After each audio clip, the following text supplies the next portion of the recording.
This program features live coverage of an African safari and may include animal kills and carcasses. Viewer discretion is advised.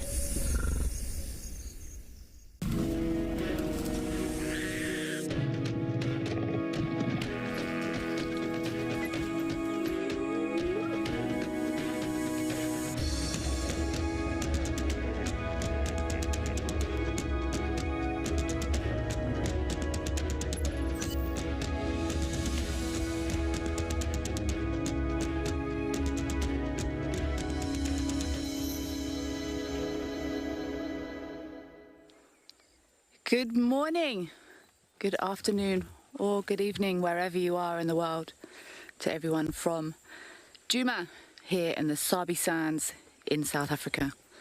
It's 5:30 here and the sun is just starting to come up. My name's Kelly. I'm going to be one of your guides this morning, and with us this morning on camera we have the fabulous BK. It's just starting to get light here. We're still in infrared. We had a very exciting update that there were lions at the dam cam at around midnight, and it looks like they wandered off again around 1:30. So around about 4 hours ago. Lions can walk a long way in 4 hours.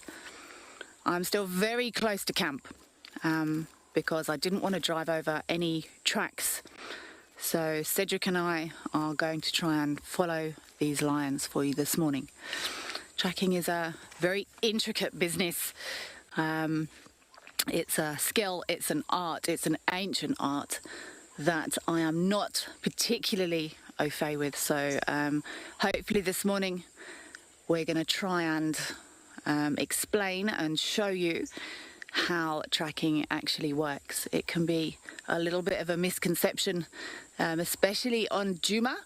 It seems that, you know, there's leopards falling out the trees sometimes here. It's absolutely incredible.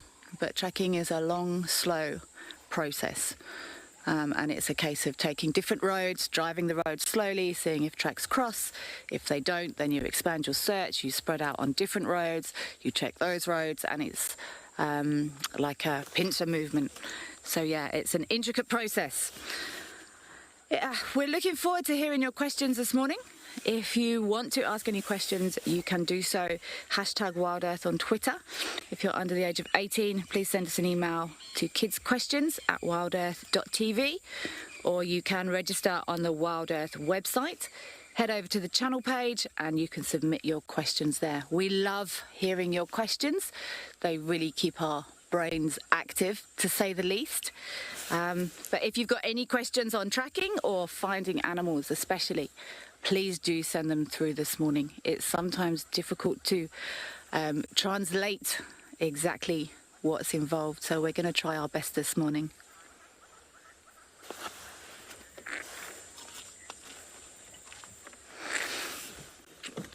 Michael Fleetwood, good morning. Thank you. I'm sorry I got so sidetracked last night. Thank you so much for your information yesterday on hyena breeding cycles. You gave us some fabulous information in response to the question I had last night. Ribbon's cubs were had 19 months apart or 24 months apart. Fantastic information. Really appreciate it. I thought it would probably be somewhere around those areas, depending on food availability, etc., etc. So that is full confirmation from an actual known female hyena. Her cubs were 19 months, 24 months apart. So somewhere around 18 months, 2 years, maybe up to 2.5 years if the food availability isn't great. So really appreciate that. Thank you so much, Michael. I'm just going to give it another couple of minutes. Cedric has headed out in a different direction. It's this light. We've got lion tracks. It does seem these lions came in straight past the entrance to our camp, but it's going to be too difficult to pick up lion tracks on camera in this light. So we're going to try and show you this intricate business. Hopefully we'll get down to the hyena dens, but if you are hot on the trail of lions, it's one of those things that you just need to persevere with. It can be incredibly frustrating. It's amazing if it works, but it doesn't always work. These blocks are very thick and you can lose these tracks at any time. Okay, I'm going to send you over to Cedric to say good morning, and hopefully between us we might come up with some lions this morning.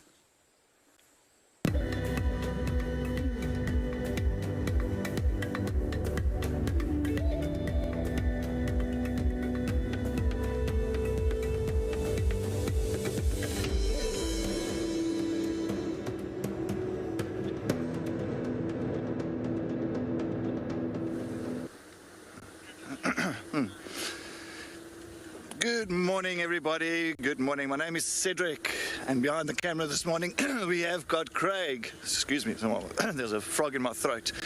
As you can see, we are definitely on the lion tracks from this morning. Early this morning, we did get an update from Dam Cam. The lions headed south on Twin Dams Road. Still heading with the tracks. We are really going to hope that we're going to pick up on these lions. Hopefully they haven't gone too far south over the boundaries, so we are definitely going to be trying to be hot on these lion tracks for the morning, and if we can get them. I know Kelly as well, she's coming into the area. She's going to be working on the east of us, or east of the Mulawati. We're pretty much working on the western side of the Mulawati. So we just have to take a look carefully, and hopefully we can get some fantastic cats for you folks this morning. It is a beautiful day. Luckily it's not going to get too hot for the morning. It's around about 25, 26 degrees Celsius for the day, and that's a little bit of cloud cover. So maybe these lions will not go and settle too quickly under a bush. So yes, let's hold thumbs and let's see what we can pick up. Oh, yes, yes. And of course, I've got old eagle-eyed Craig at the back there, and I know that he's got definitely a good eye for detail. You never know.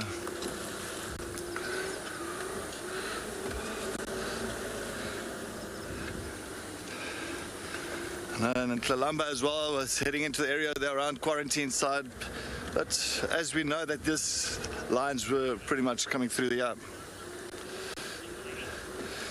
Joy, good morning, welcome, thank you for joining us on WildEarth. Yes, thank you for your comment. We are definitely going to enjoy the bumble, always enjoy the bumble. There's never a day that I do not enjoy the bumble. I think the bumble for me is very important. But I'm just looking here, I'm not seeing too much here at the moment. But yes, Joy, we all hope that we can find these cats. I don't know who they were. Apparently there were 6 of them around the dam area. I didn't look too closely. I'm just looking here, maybe.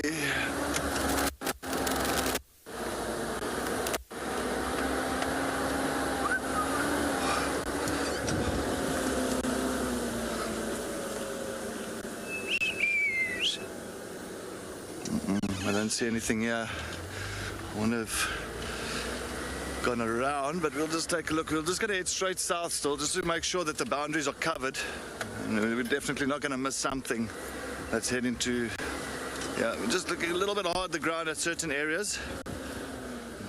No, they definitely did not. See, if the lion has to walk, they won't take the long side of the road around. They usually will take it in their cut, and they'll cut short. So you always look into the shortest area. And we'll carry on tracking on these lions. Let's head back, we'll head to JP at Prinelands and see what he's up to.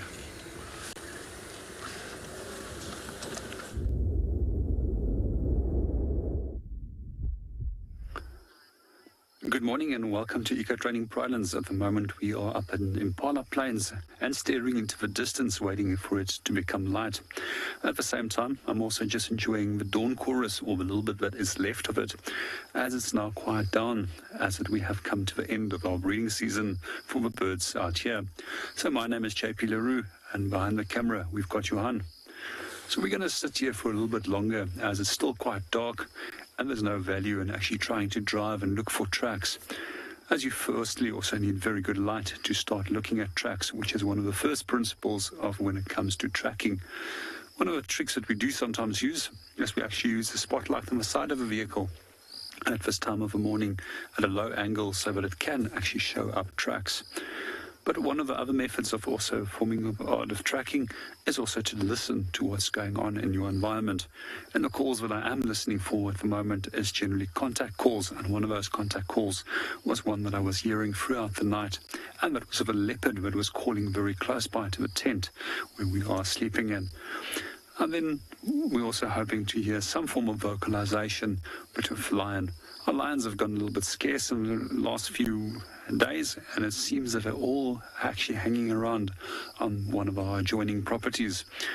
Hopefully one of these days we'll be back over here.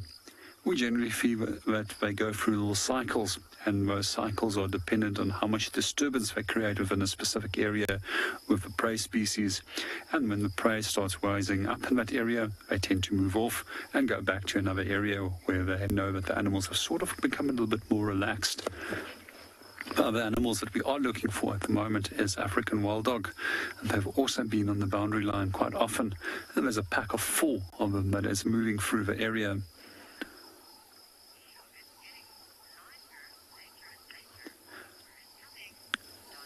Good morning, Donna. Yes, it is definitely becoming lighter, later and later. And we've been looking at it in the last few mornings and the last few evenings. And already by 12 past, the sun will set. It's 12 past 6 in the evening. And it only really starts becoming light now well after 6 o'clock in the morning. And the mornings are nice and cool already compared to some of our summer mornings where you get straight out of bed and you're walking into temperatures which is above 30 degrees Celsius already. And you know that that day is going to probably peak somewhere close by to the 40. Winters over here, it's actually nice temperatures. The temperatures for the daytime is anywhere between 24 and 27 degrees Celsius, which makes it very pleasant. However, our nights can be quite chilly out here as well. Our winter months is pretty much in the peak is in the months of May and June, July. It's also a great time of the year for visitors to come and actually look at game. As you can see now, the grasses are becoming yellow, they're starting to fall flat, and the vegetation is slowly becoming sparser and sparser. And by the time that it will go into June, July, there's very little foliage left on the trees, making it so much more easy to spot animals. The other thing that I like about that is that the small little pans in the veld is now starting to dry up, and we'll start noticing in the next few weeks that animals will all be focusing on the larger dams and pans to go and get water, and that too makes finding game so much easier.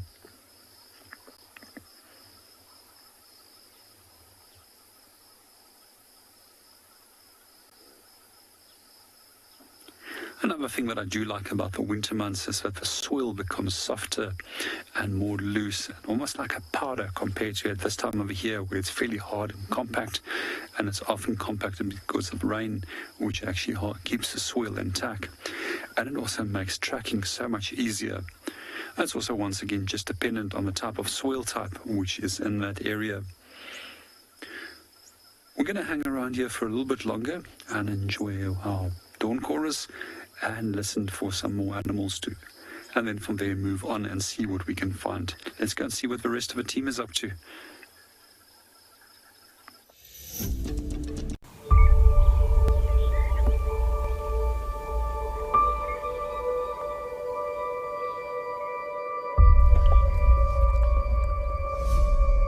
Look at that, it's amazing.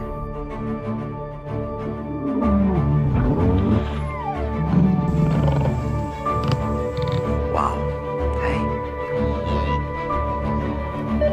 And 5, 4, 3, 2, 1, live. Oh, that's cool. Just in there. And the black mamba is going up the tree and the mongoose is attacking it.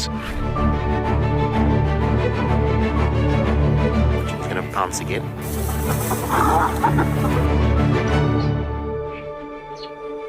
Sure, you can all agree with me. It's not a bad start to our Wednesday morning.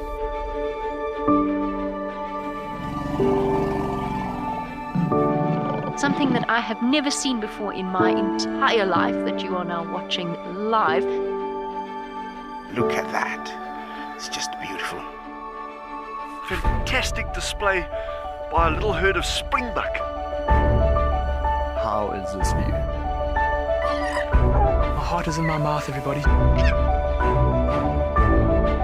amazing. They've locked their tusks together. You can hear the cracking branches.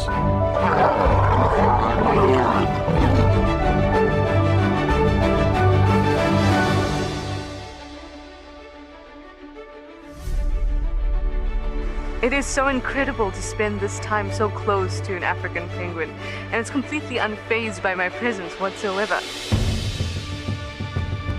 How insane is that animal?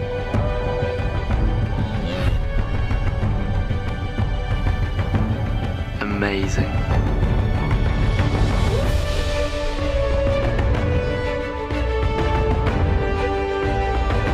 Hey. Awesome. It is fantastic to watch. Well, now we've got a tug of war between mom and daughter, look. I'm just at a loss for words. I mean, that's just incredible to see that.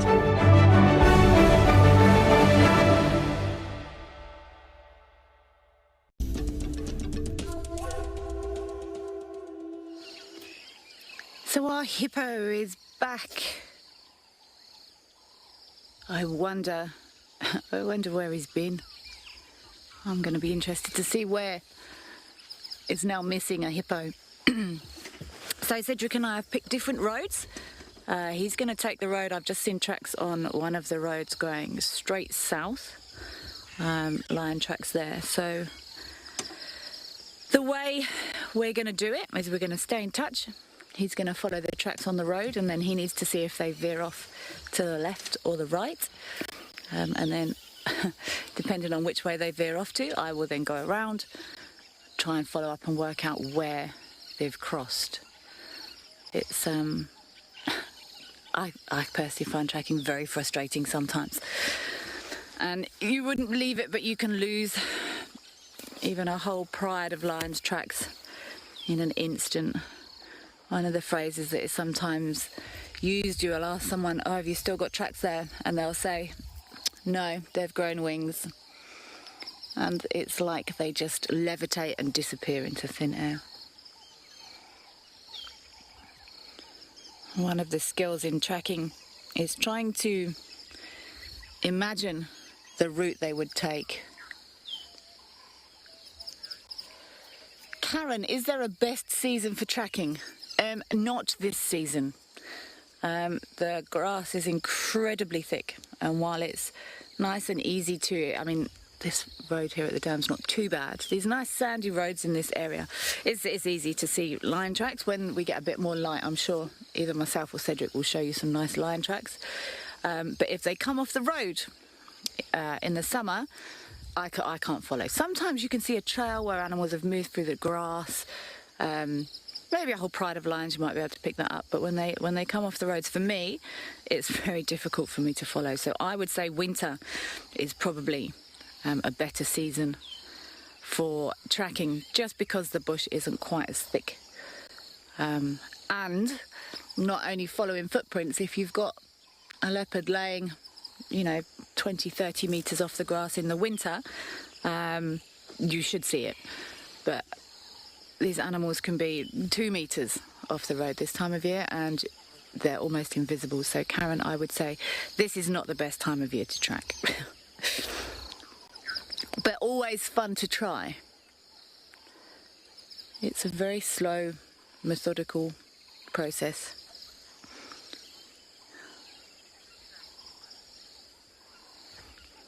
Molly, do we ever track hippos? Yes, it's very possible to track hippos. I've never tracked a hippo because we don't really need to be honest. But if there was a hippo that was maybe injured or something like that, then yes, hippos are one of the easier things to track. Nice big footprints, and they often follow hippo trails, so you can see nice clear paths where it almost looks like a railway sleepers, where there's a clear path, and then where their legs are so close together, they normally leave a little bit of grass in the middle there. So it's quite easy to track a hippo compared to, say, a leopard or a kudu. Following something like a kudu is the ultimate challenge for any tracker. So yes, we could track a hippo.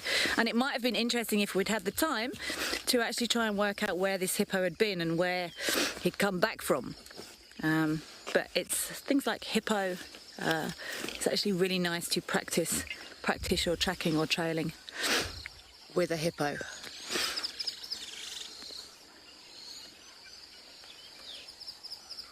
So there's two aspects of tracking. There's the actual trailing animals, so following them, and then your track and sign identification. So that's establishing whether or not something's an impala track, a kudu track, a steenbok track, and it's actually really good fun. Also signs in the bush, scent markings, rubbing posts, and also things like, you know, butterfly eggs or different mantis cocoons, all really interesting things to look at here.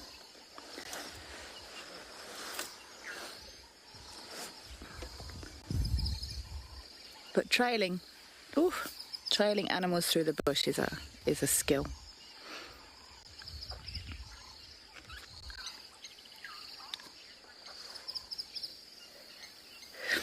Danny, are there different hippo species? Oh, look at this lovely... Is that a woodlands kingfisher? I think it's a juvenile woodlands kingfisher there. Danny, are there different hippo species? Yes, there's two different hippo species. There's your hippopotamus amphibius, which is the one you find here. And then further up, there's a pygmy hippo species as well. I'm not actually sure the scientific name. I would imagine it's hippopotamus something else, but found in other parts of Africa.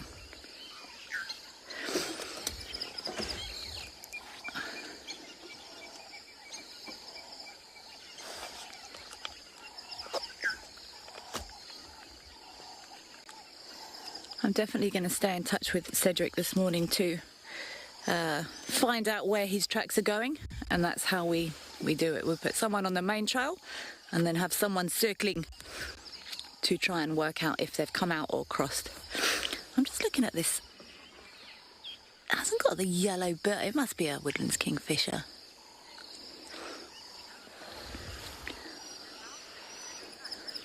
I'm going to send you across to JP now, who's having a look at this beautiful sunrise.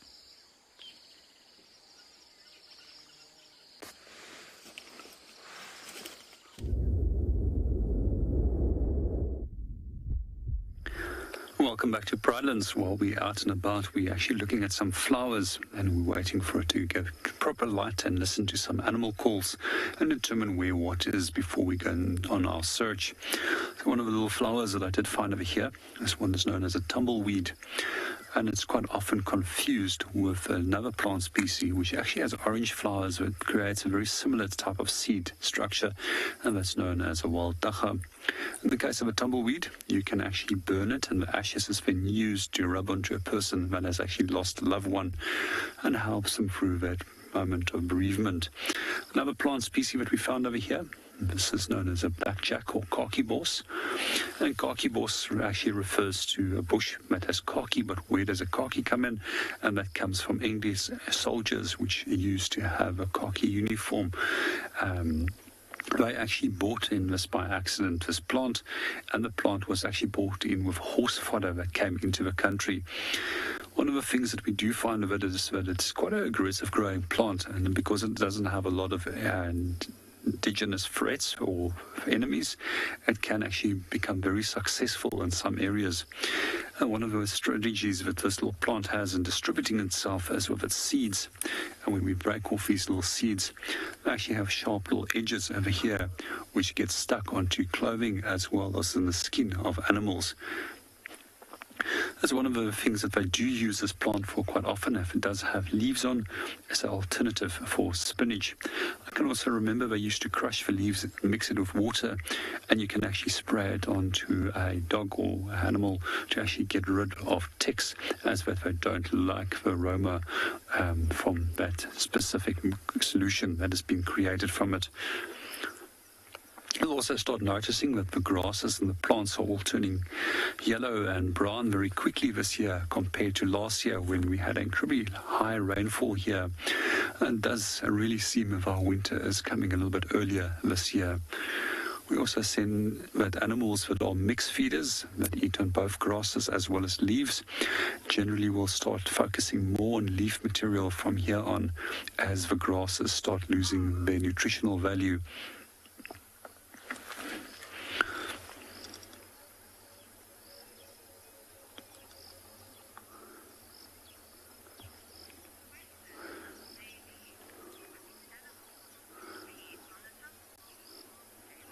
Good morning, Haley, and welcome to the show. I've actually never seen anything feeding on the tumbleweeds, so that's a good question, and I might actually do a little bit of research this afternoon and see if I do get anything on it. And if I do manage to get something on the tumbleweeds, then I'll definitely come back to you.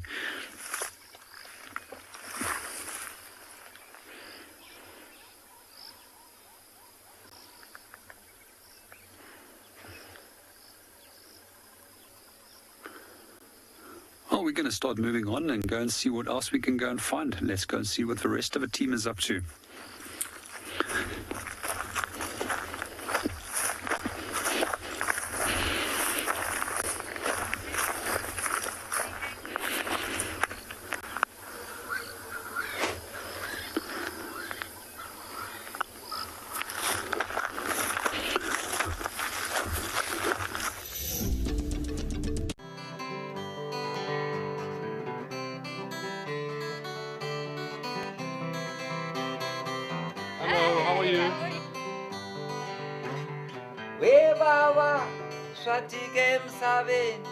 We baba vansati vanhlupa we baba abafika endlwini yami awungathi bangafike kathitimela we baba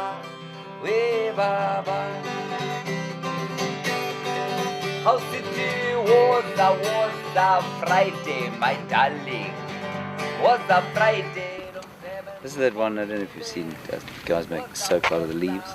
Yeah. Hey, my sweetie, was a Friday.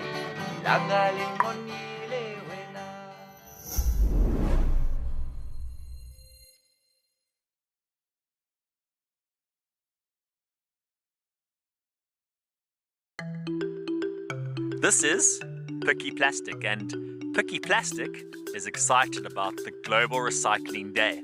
Recycling plays a big role in the WildEarth environment, from protecting the penguin colony at Stony Point by cleaning up the oceans, to ensuring that the safari team reports littering and recycles within the camps. Join WildEarth and be a part of Global Recycling Day on the 18th of March 2022.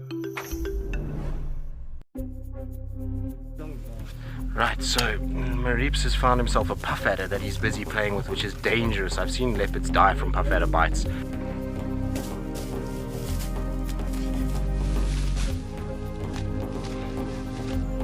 I think he got hit on the paw.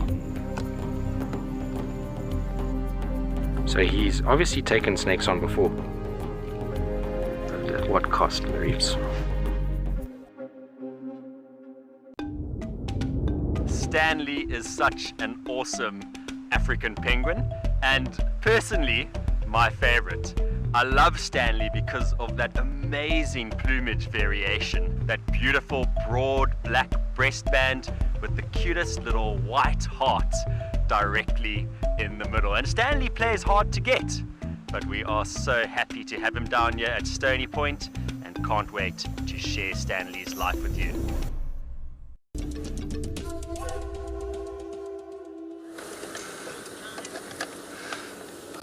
Folks, sorry, I just had something in the tree there. It looked like a leopard that just came down there.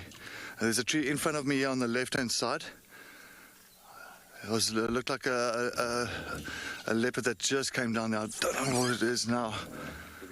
I'm just going to go forward. Yeah, I just want to maybe it could be Columba's cubs. I know that she did leave them the other day this side, in this area as well. So I'm not too sure. Just want to double check, but I think it might be. Yeah, because shame, I don't want to, you know how it is. I'm sure it's Lalama's cubs. It was just in the tree there now. and it just came down because if Columba was here, it would be a little bit relaxed. I'm not going to go bashing through the bushes. Just double check. You can hear the birds as well, alarm calling. A lot that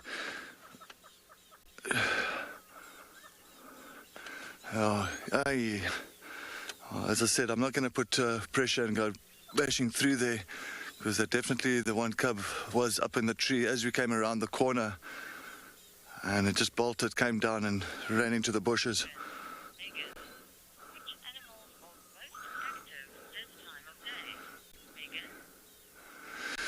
Megan, good morning, welcome to WildEarth. Which animals are most active this time of the day? A lot of animals. Your elephants, your lions are still active because they're still ending off their whole nightly patrol.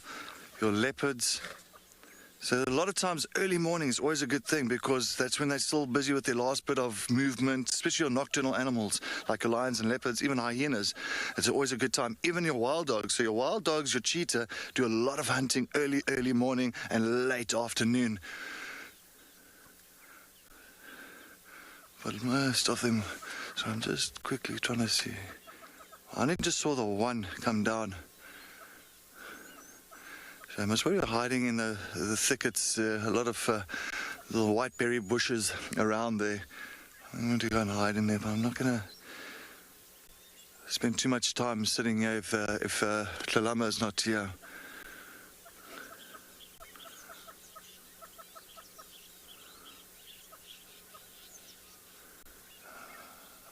Sorry folks, I just want to keep a little bit quiet and just to listen out.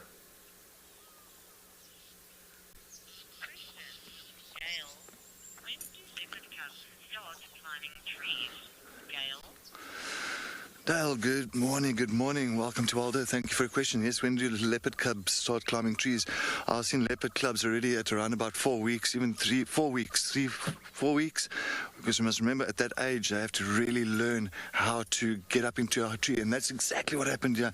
Many times you'll find leopard cubs, if the mother's not around, or even if the mother is around, if there's danger around, I've seen little cubs before, sitting right on like a small little bush. You'll see them right on top. So they're really quite good at climbing trees, and they keep very still and making sure that whatever's around, any danger, they are protected and they're very safe. So it is very important for leopard cubs to climb trees at a very early age, and also to start honing on their ability and that agility to jump from branch to branch and just to get away from any danger. You can hear these birds all alarm calling. It's absolutely going crazy. So maybe it's moving around here. We're just going to keep a close eye here, guys. Maybe Tlalama is here, but I'm not going to go too far in. Just now she isn't here.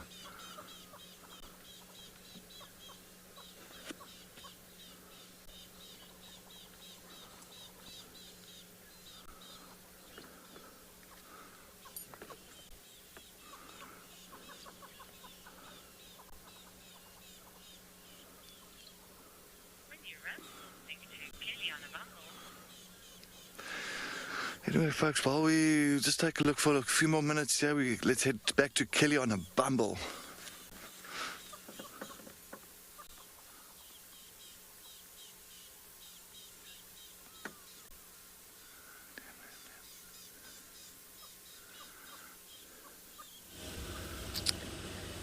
Okay, we are still on our tracking mission, and we may continue to be so for the rest of the morning. It's actually nice when you are trying to trail animals, because it means you need to go slowly. You need to pay attention to your surroundings and look carefully, go slowly. There's a bird on this tree in front of us. Sorry, it's quite far, BK, but I want to try and work out what it is before it flies. I've got no... Okay. Come on, turn around. I think... let's try and work out if it's even an eagle first. Yeah, it's definitely an eagle. It looks like it's got a crest there. So I would guess probably a warbird going on that crest, but it's very pale. It's difficult. I can't see its eyes properly, or its legs, you do get different morphs, so different colours of eagles, but that's very light. I can't see its legs or its eyes or anything.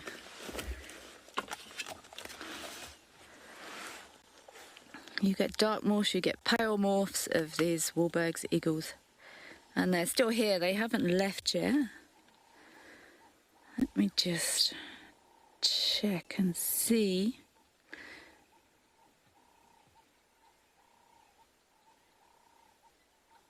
Yeah, could be a...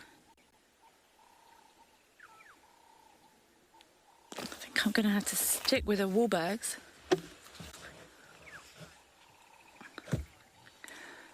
Carly, what is the smallest type of eagle? Oh, welcome to my super ambiguous answers. The smallest type... There's lots of birds of prey that are sort of... They're still classified as raptors, so they're still sort of hunters. They've still got talons. And if we're going to go down to those sort of things, probably I think would be the pygmy falcon, which are tiny little birds of prey. But then you go down the ambiguity of is a falcon an eagle. So if we're just going with the true eagles,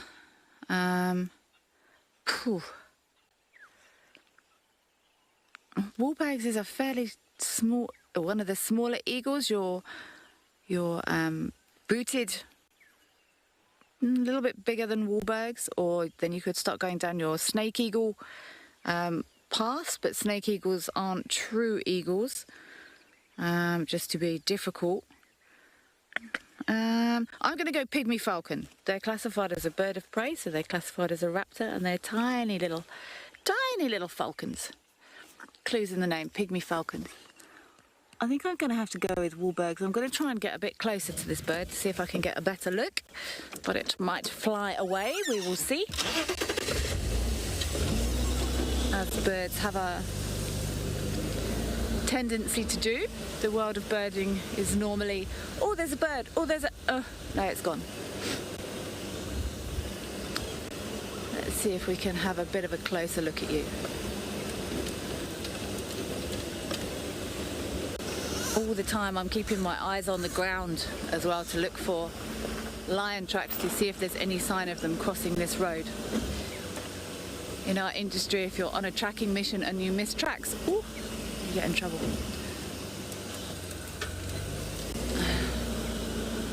There's lots of hyena tracks on this road, but I can't see any lion tracks, and I think it was actually me that drove up here last night.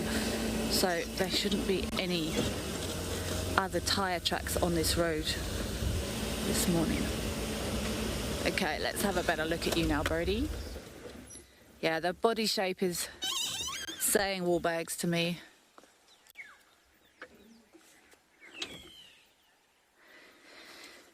Patch, which animals do I enjoy tracking the most? The easy ones. Yeah, I think this is a pale morph of Wahlberg's eagle. Very interesting colour. Maybe still a juvenile developing its colours. I like tracking the easy animals because I'm not great. Leopard, most people, if you ask what's your favourite animal to track, they will say, or the good trackers will say leopard because it's difficult. Yeah, I'm not so much. I quite like tracking rhino. They're nice and big and easy to follow. Or what I really, really enjoy is tracking something difficult but with a very good tracker. I actually used to, well, I still know him. There's a master tracker in South Africa. His name is Lucas. Absolutely stunning tracker. His knowledge is absolutely incredible, and I've been fortunate enough to work with him a couple of times. He's one of the master trackers in our industry, and on the odd occasion I got a chance to, I would love walking with him. And he wouldn't even look down, he would just walk. I'm like, what are you seeing? Which way is it going? And he would go, it's gone this way. I'm like, well, how do you know? And he would say, because I know. So it's a really special experience if you're with a good tracker and they get on a trail. Just to watch them work is it's true admiration. You know, some people appreciate, you know, if you're an artist or something like that, you know, you'll really appreciate a good painting or a good chef. Some people will appreciate the eloquence that it takes to make a perfect souffle. I feel the same about tracking. To watch someone work a trail with finesse and perfection is truly exciting for me. So my favourite thing to do is to work a trail with someone that's considerably better than me. I love learning these nuances, these, you know, you can see that an animal's walked this way because the grass has changed. Megan, do eagles have any predators? Yeah, bigger eagles. I'm sure a leopard or something would take an eagle if it got chance, if they were injured or hung around on the ground. I would imagine something like a genet. Genets are bird eaters. Genets are renowned for getting into chicken coops and killing chickens. So I'm sure if they could catch one, they would take an eagle if it was on the ground. Who else would eat an eagle? Any carnivores really that got chance would probably eat an eagle. So most things could end up as prey here if there was something that had the inclination and was given the opportunity. Snakes, a snake would probably eat an eagle if it was on the ground. Yes, so yes, eagles would have predators. I'm waiting till this eagle turns around because I'm trying to get a nice picture of it in my monitor here because I do want to double check the ID on this. There we go.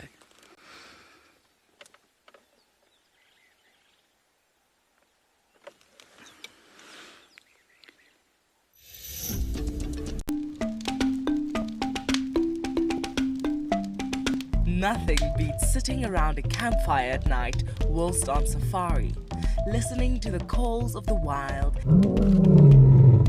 and chatting to your guide. If you sign up to be a WildEarth explorer, then you can enjoy this from the comfort of your home.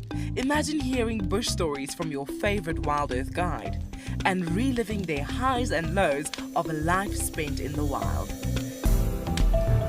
Every month, WildEarth explorers will be treated to an exclusive fireside chat, special occasions, hot topics, and deep dives into the WildEarth characters. Everything else is just welling up inside of you out in nature. You know, some people think I'm weird, but I have an absolute joy. I have a good time. No, I enjoyed myself thoroughly today. WildEarth explorers, it's in your nature. The Endangered Wildlife Trust is among Southern Africa's largest and most established non-governmental conservation organizations.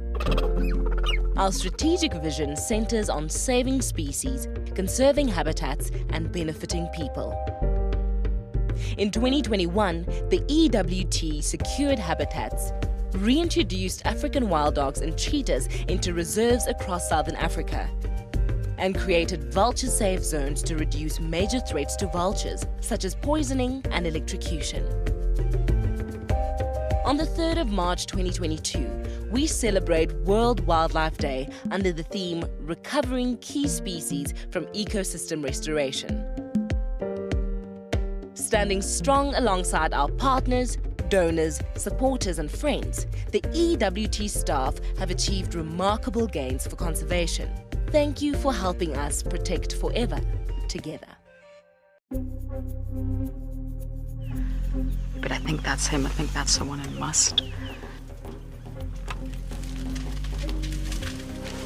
Okay, this is getting serious now.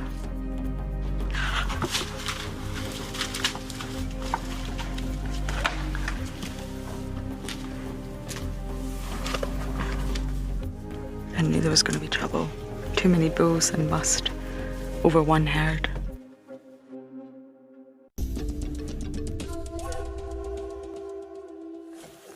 explaining. It's going to explain. Welcome back, guys. Well, folks, you know, I just found the lion tracks again coming on. There's a road called Ingwe Alley coming pretty much back west again. So they were heading south, Twin Dams, coming back west on Ingwe Alley.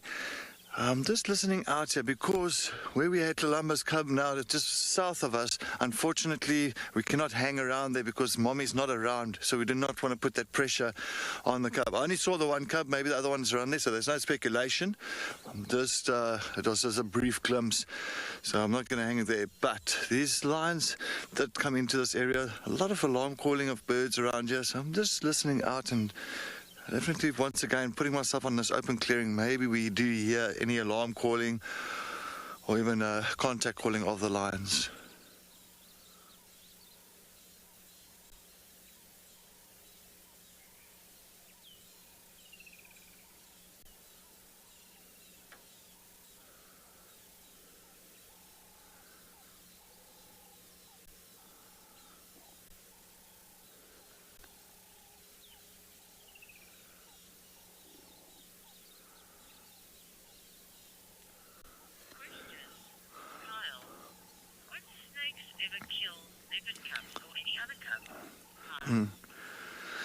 Kyle, good morning. Welcome to WildEarth. Thank you for watching this morning.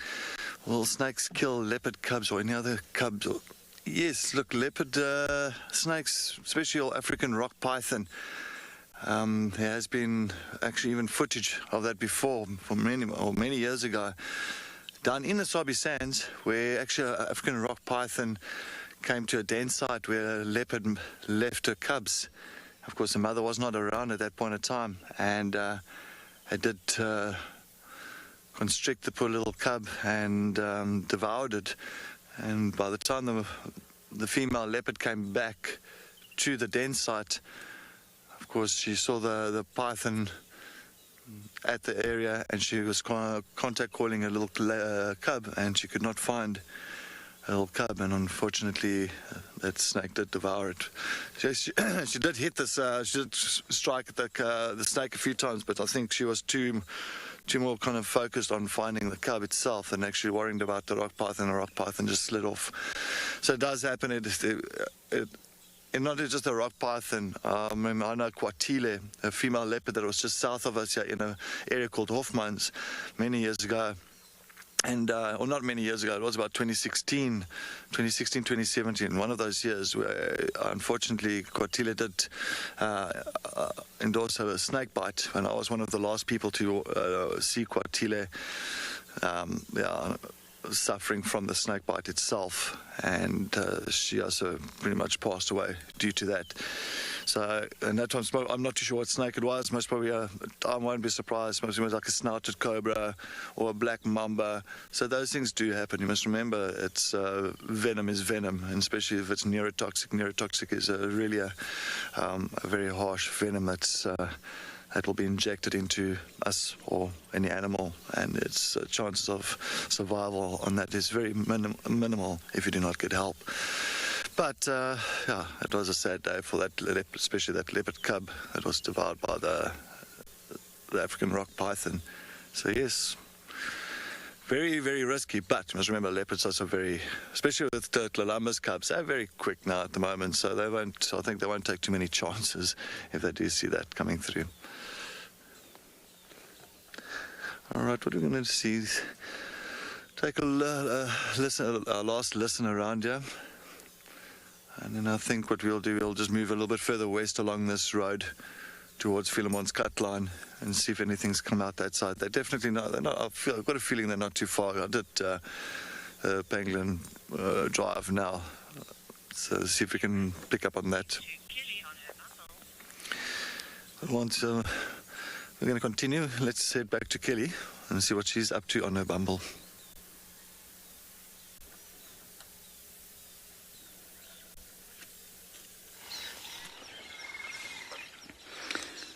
We just had a little family of banded mongoose shoot across the road there. I'm going to sit and see if there's no others that are going to cross. It's actually quite unusual to see them, but banded mongoose they're medium-sized mongoose. You can get larger than these. The water mongoose, white-tailed mongoose are bigger. They're solitary, but these banded mongoose, they live in family groups. And we saw them shoot across the road around the corner, and they ducked into the grass. I think maybe we just missed the last of them. I'm also listening carefully as part of our exciting tracking mission this morning. I know Cedric's also listening, driving. I can hear Sesticula's alarm calling, but I think it's probably for these mongoose that were here just now.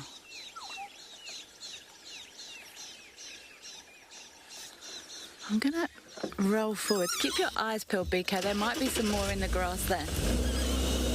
But they just ran across into the left-hand side.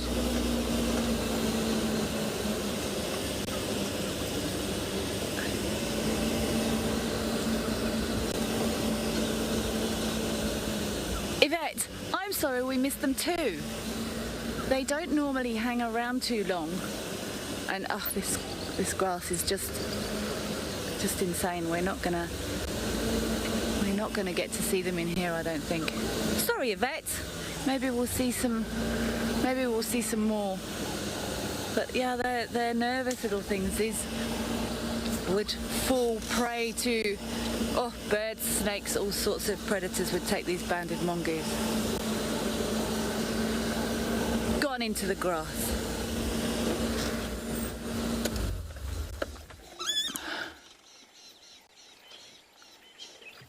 I'm listening.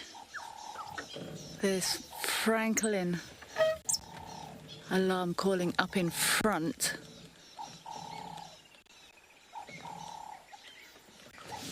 We're listening for any sign of these lions. What have we got up there? Oh, we've got a hornbill up here. Show me your face. Are you a yellow-billed hornbill? I can't see. I love watching hornbills. They're quite comical birds. Oh, that was a yellow-billed hornbill. They're quite comical birds. There's a couple of families around the camp at the moment, and they spend lots of time interacting and grooming and bouncing around, and they're quite. I enjoy sorry if I keep pausing mid-sentence. I keep stopping to listen. I'm still perfecting the art of listening and talking at the same time. These hornbills are great to watch around there. If you spend some time, if you've got the time, if they stay on the ground, 20 plus minutes watching how they interact, they run, they've got this funny little wobbly walk. I'm going to move forward. There's something, alarm calling up here. There's a chance that those lions have just walked straight down the road that Cedric's driving on. I'm trying to get hold of him to see if he still has tracks there. But I'm sort of crisscrossing the road next door.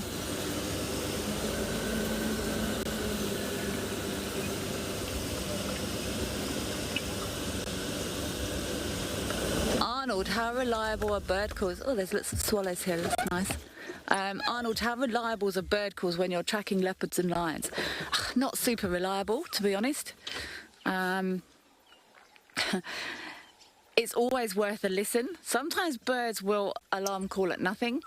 One of my mentors when I first came into this industry said, never trust a squirrel, but a kudu never lies. So squirrels, birds, they might alarm call if they thought they might have seen something a couple of days ago. Or birds will also alarm call for snakes, birds of prey, all sorts of things. Kudu, if you hear a kudu barking, there's a predator there, 100%. In part, look at all these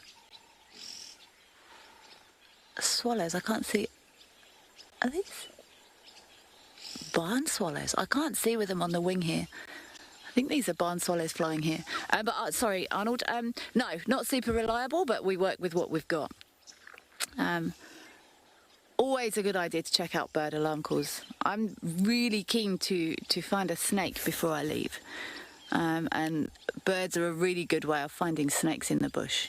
You'll often find them all different species shouting into one bush, and often if you take your time you will find a snake or sometimes a little owl in there. But yeah, if we don't have impalas, kudu, bushbuck alarm calling, we will use the birds. I'm fairly sure these are barn swallows, but I'm going to sit here. They're feeding on these insects this time of the morning. It's beautiful.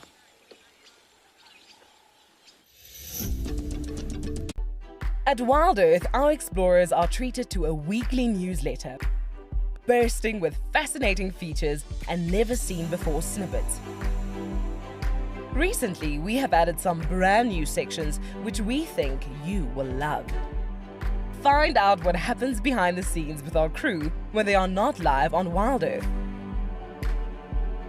Have a giggle at our moments of the week from both Safari and Penguin Beach. And Ranger Steph answers your questions with fascinating and in-depth explanations as to the whys and hows of nature. 20 yards away from one of the most endangered species. All of this and more delivered to your inbox every week. So what are you waiting for? Head over to our website, sign up to be an explorer, and join the adventure. WildEarth Explorers, it's in your nature.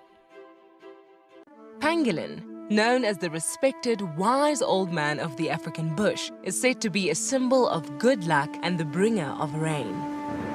8 species of pangolins are found worldwide, of which 4 occur in Africa. This mysterious creature is now the most poached animal on our planet. The African Pangolin Working Group will strive towards the conservation and protection of the African pangolin species and the habitat they live in. The African Pangolin Working Group has been mandated by the Department of Forestry, Fisheries and the Environment to assist and support with the retrieval, release process and the research of pangolins in South Africa. Each rescued pangolin is assessed, treated and rehabilitated by an experienced team of veterinarians and rehabilitation specialists.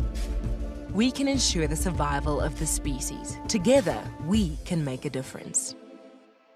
Myself and Sebastian were looking for the Birmingham Pride sub-adults, and we just found them stealing a hoisted baby impala carcass out of a tree. This is incredible. It's the first time I've seen one of these youngsters. Whoa! Quite a good chunk there. Nearly fell out doing it. She might fall backwards. She's actually lowering herself down the tree. It's the first time I've seen a lion do that in person.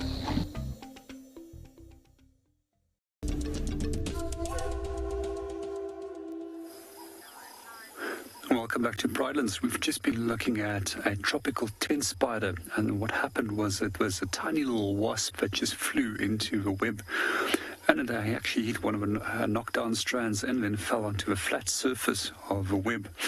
The female then rushed over to where the little wasp was and then bit into it, as well as immobilized the prey by the venom and then wrapped it with silk. And where she's taking it a little bit closer towards her egg case, so we can see the egg case that's just directly above her. We often find that these females will guard these egg cases for as long as they can, and sometimes they actually do die before they actually can get to the point where the little spiderlings actually hatch. But in that case, we also will notice that they will sometimes protect the young spiders for a short while.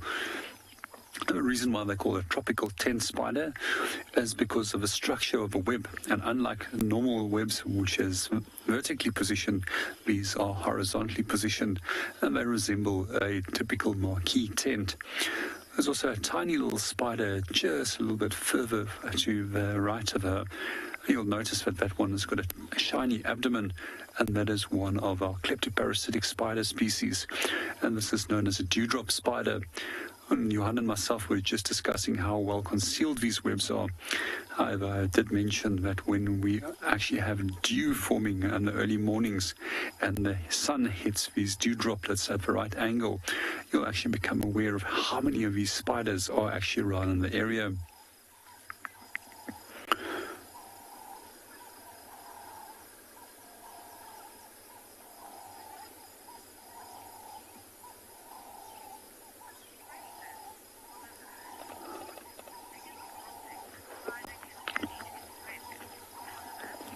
Good morning, Oliver, and welcome to the show. And that's all dependent on the size of a web and the size of a spider. And one of the spider species which we have out here, which is known as a golden orb-web spider or banded Nephilia, they can actually go for small little birds up to the size of blue wax bulls, as well as grey penduline tit. And those little birds roughly weigh approximately some 6 to 8 grams in weight. And I can't think of anything bigger that I've ever seen in the web of a spider. And then some of the larger moth species, and that's also something that I've often seen inside there. Mopani moth, which is one of our largest moths over here. I've seen them ending up in the webs of some of the spider species, and then also being wrapped up and consumed later on.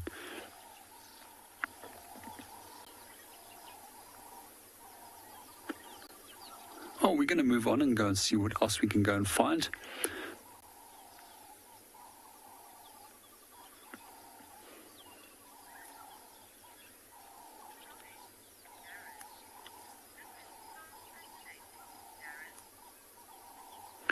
Good morning, Darren, and welcome to the show. Yes, it is absolutely fascinating when we do watch spiders at work. And quite often when we do think of them, we always think of them as a negative, in a negative way. But they do a lot of good within an ecosystem like this, as they create a balance between different insects and other organisms within the environment. And at the same time, they also provide an important source of food. And one of the other things that we do find with the silk from many of the spiders out here, it gets used by a number of different bird species. And two of those bird species which we find over here is known as a white-crested and a red helmet shrike. And they've actually got a special adaptation to their feathers to actually collect the silk and then use it in the construction of their nests.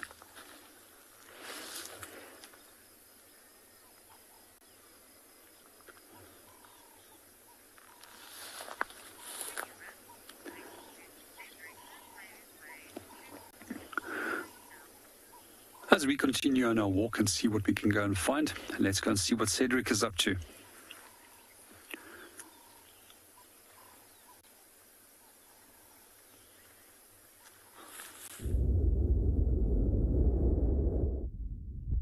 Be on Djuma channel if we're on Djuma.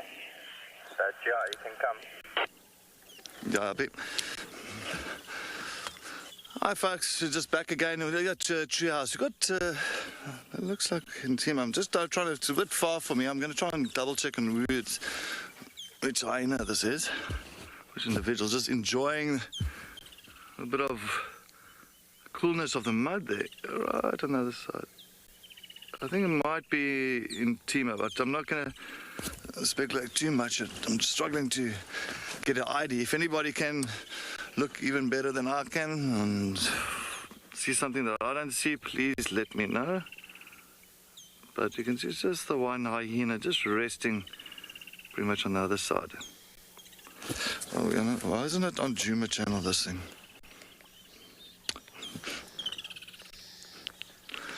Let's see if we can... Enjoy. Anything for Columbus so far?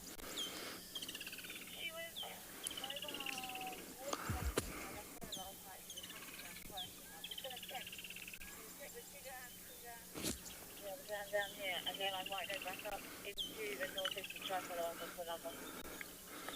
Okay.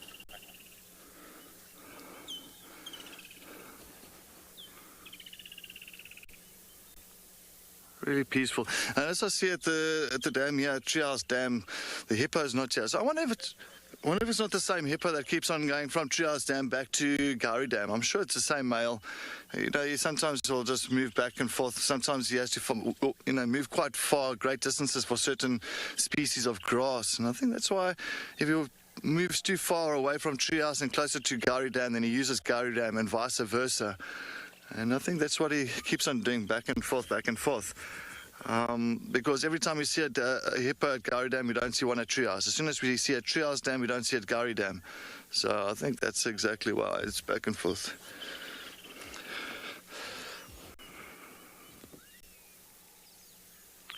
And why I think it's maybe in Tima, because must remember we are very close to where Intima's den site is. Of course, Treehouse is just pretty much north of us.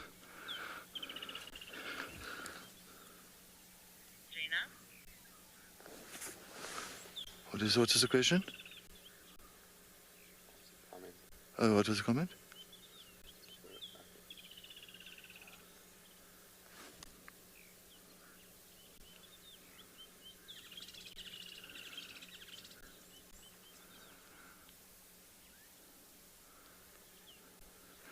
Sorry, I missed that. My audio went off there completely. Comment. Gina, this hyena looks super comfortable. Gina? Jenna, thank you very much for the comment. Yeah, welcome to WildEarth this morning on the Sunrise Drive. That hyena looks absolutely comfortable. It looks so at ease. It seems like I feel like getting out there and just like lying next to that hyena and having the same comfort there. Definitely, there's no stress, and I think maybe it's difficult to see. Maybe it had a filling, maybe they had some food last night, stole food or got some food somewhere, and it's really relaxing now. But as I can see, it's just really relaxed. So it's looking back this way now. All of a sudden, from relaxing, you can imagine how quickly that do change, eh? From being relaxed to being aware of something. That many times you'll find, remember, they've got fantastic sense of hearing.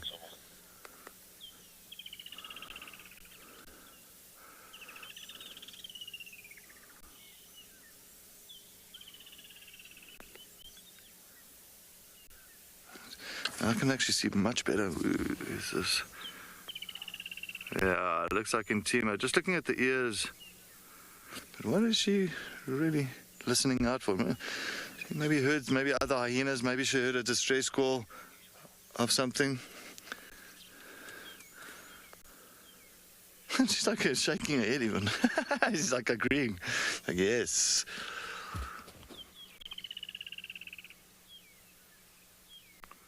A little bit of mud on the side of her. Many times you'll find it's just to kind of cool down, maybe just to get the temperature, the body temperature down a bit.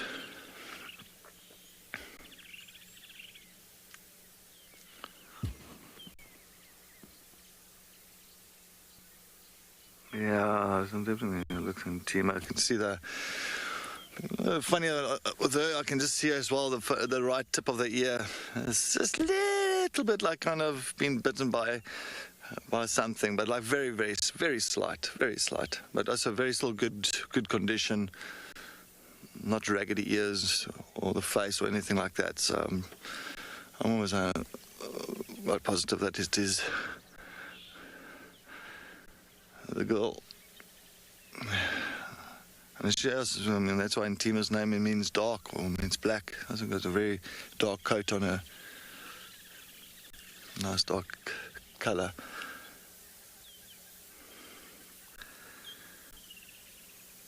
There's the lion tracks were coming down in this area as well, so maybe she was also listening out for the...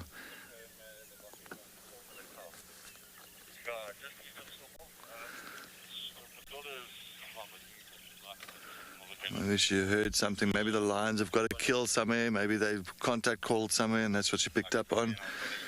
I'm not too sure, but we'll still look around this area. Megan, she is just enjoying the simple pleasures of life. Megan? Yes, good morning, Megan. Yes, she's definitely just enjoying the simple life. I think it's also, it feels just so tranquil and relaxing with her being so relaxed. I think it's one of those feelings where we can also just kick our feet up and enjoy the tranquility in the early morning. Thank you, Megan. That's... identified this hyena as hard. It's difficult for me to say, but I think somebody's also said now that I'm just listening out. It's hot. Thank you very much for that. Thank you very much for that. You know, at the end of the day, it's all good to learn more. I'm just trying to look, because she's so quite far from me. I've got my binocs out and trying to look myself. But yeah, if it's hot, then it's fantastic that she's all the way this side as well. So it's not too far from Djuma's den. I wonder if her cub is doing all right. Kelly, who has spotted a giraffe? Yeah, I can see now the ears. Anyway, let's head back to Kelly. I think she's got she's got the tallest land mammal in the world.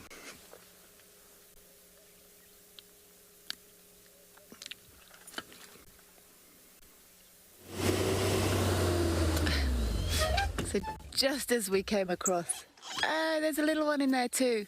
Let's see if we can get a shot of that little one, BK. This female giraffe was right in the road until 5 seconds before you joined us. And that little one is probably a nicer image.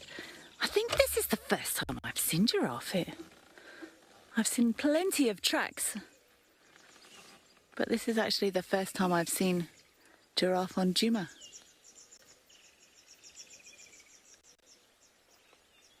So there's mum and this young one here. There's actually 8 recognised races of giraffe spread across Africa. His closest relative is actually the okapi, which is found in the Congo Basin. I would love to see an okapi.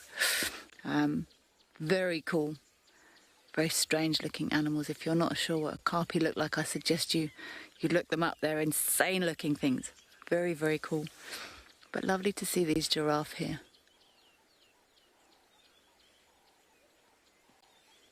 Of course, the tallest land mammal, but despite that, they've got the same number of vertebrae in their neck as we have. They've got 7 vertebrae. And these crazy long necks. This little one's ducked his head down now. Him, her, not sure.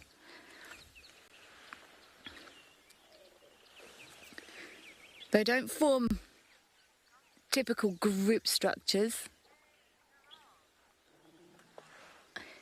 Safari kitty, yay, giraffes! I agree. This is my first giraffe sighting on Djuma, which I find quite amusing. I've seen sort of several leopards and dogs and all sorts of things, but this is the first time I've seen giraffe, which I think tells you quite a lot about how insane this property is for leopard sightings. There was a really nice view of this female just now. She's ducked her head in, but you could see all the oxpeckers on her and all the ticks that she was carrying.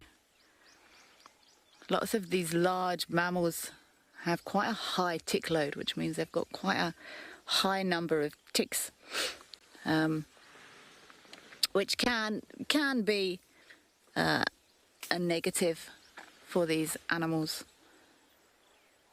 Especially, it's actually a spiral effect. So if an animal loses condition, unable to groom so much, the tick load will increase. Ticks actually decrease the condition of the animals, and it can be a spiral.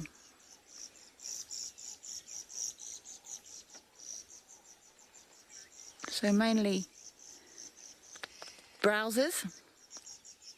It would be a strange design of nature if they were grazers, because that neck is not conducive to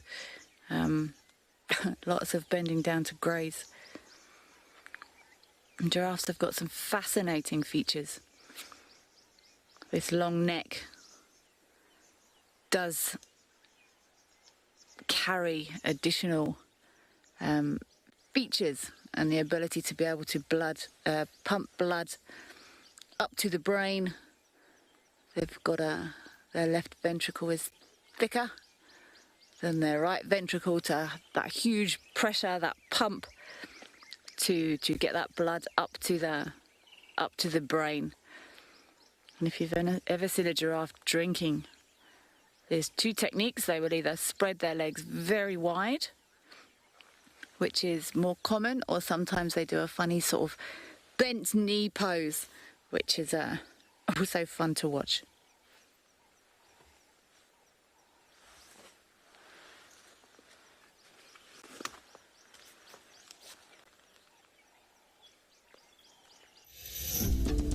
Welcome to And Beyond Ngala Private Game Reserve,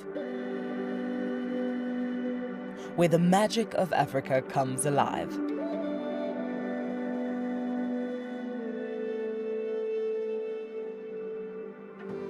We are privileged to once again include this magnificent reserve and its array of animals to your screens in our daily live safaris. On a live drive here in the African wild. To celebrate, we are offering an unforgettable 3-night stay for 2 at and beyond Ngala Safari Lodge for one of our lucky explorers. Tucked under a canopy of mupani and tambuti trees, Ngala Safari Lodge offers a variety of activities such as twice daily game drives, intimate wildlife encounters, eye-opening bushwalks and much more. Sign up to be a WildEarth explorer before the 15th of March and you will be entered into the draw. WildEarth Explorers. It's in your nature. Cape Nature is the chief custodian of the Western Cape of South Africa's natural environment. This highly successful organization strives to conserve the province's natural heritage to ensure a sustainable future. Besides nurturing nature, Cape Nature offers an authentic ecotourism experience to local and international visitors. And one of these experiences is walking amongst the penguins at Stony Point, or as we know it, Penguin Beach. WildEarth broadcasts live from here every day and is very privileged to be partnered with Cape Nature, who have focused their conservation efforts here. If you want to visit these iconic black and white African penguins for yourself, then head over to our website to find out more. Cape Nature. Conserve, explore, experience. So there we go, look. All 3 in one frame. Look at that, isn't that cool? Oh, that is so special. That is exactly what we had been hoping for, is all 3 of them to come together and make the perfect little family portrait.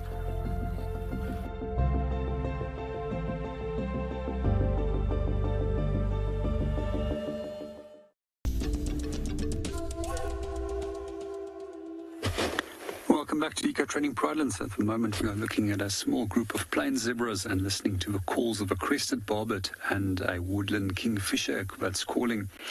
When it does come to the zebras, they don't spend a lot of time at water.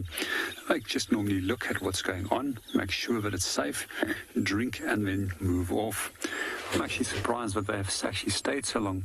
You'll actually see that there's some form of interaction between 2 of the different individuals in the center, and quite often they will rub their faces against one another, and we'll also quite often notice that they will stand head to tail, allowing the flies to be kept away with the tail from the faces as well as the backside at the same time. When it does come to zebras, there's a number of different social structures which we do find with them. And the typical social structure which we have over here is referred to as a harem. We've got a single stallion with several females and associated offspring. But in this case, they've unfortunately lost their little one in this group. It was a young little zebra with this group up to some 2 weeks ago, and he was taken by the Ngati Pride. The other social structure that we do find with zebras is all boys groups, and those are referred to as bachelor herds. And eventually when the males do get of an age where they can start competing by taking over a harem from another male, they'll then attempt to do so. And what we see is that young males don't have that opportunity, and that prevents that young, inexperienced animals that cannot protect their females or provide genetic material that is of a suitable quality will then breed, and that have the opportunity to breed. I'm just going to watch them a little bit longer and see what they get up to. While we are watching them, a few things that you can look at is that you will notice that all of them has got different patterns. And with the different patterns that you do find on them, you also can use it to actually identify individuals. We also find it when there is young in the group that they will specifically focus on that pattern of the mother. And that's also the reason why the female will actually go out of a group and then give birth to it, allow it to imprint on her coat pattern and her smell, and then come back into the herd some 3 days later, just to avoid that it starts blindly following anybody else.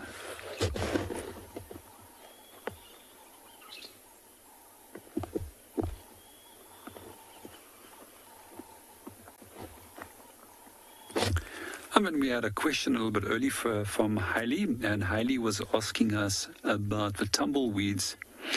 And when it does come to the tumbleweeds, she asked if there's any animals that do feed on them. I did a little bit of reading quickly between two of the segments, and unfortunately none of the books which I have actually provides any form of information about them being fed on by any animals. Neither could I find any association of any specific species of insects.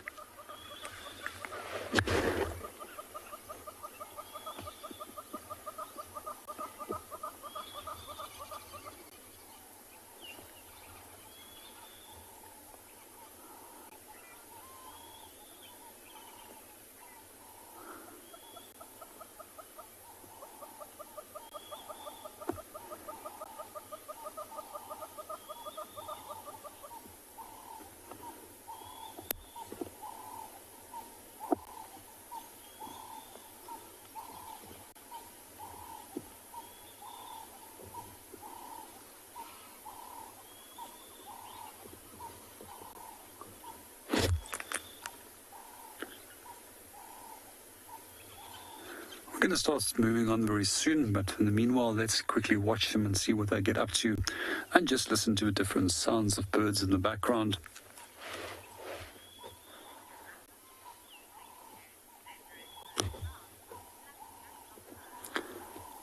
And as we move off, it sounds as if Cedric has just managed to locate on some lions. Let's go and see what he's up to.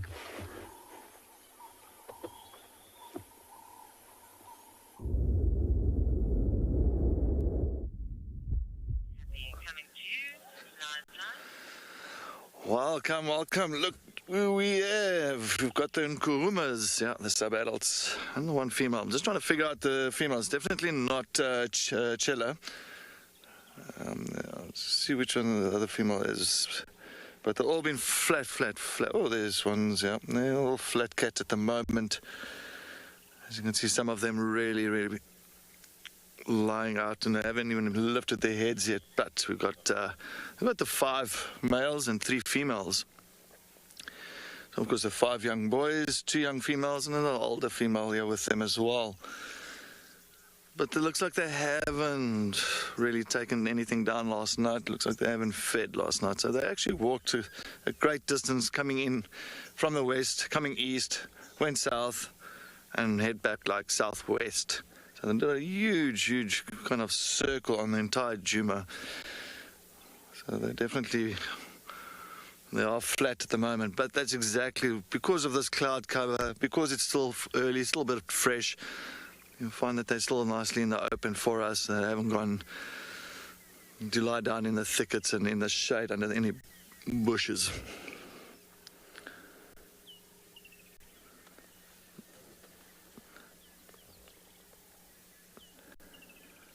I was trying to see this female that's closest to us here. I'm just trying to work out exactly. I think this... Oh, she hasn't looked really at us yet. If anybody's got an idea about this female that's closest to us, please send us a comment and let us know. But as you know, that lions pretty much are mostly nocturnal, very lazy cats during the daytime. We'll try and, conserve energy for nighttime. So during the daytime, they'll really go and sleep and lie down somewhere. And usually late afternoon, once the sun starts setting and starts becoming darker, then they'll tend to move much more and do the patrolling and hunting at nighttime.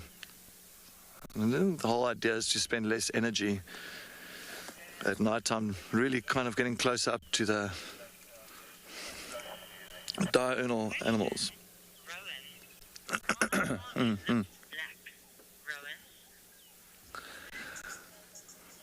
Good morning, Rowan. Why is the lips black of a lionesses? Well, there's not really any kind of reason. It's just the same as look at the skin around the lips itself as well. You must remember it is very tough due to the fact of when they really biting through bone or biting through the prey species. You must understand it's just a bit more leathery than compared to the rest of the body.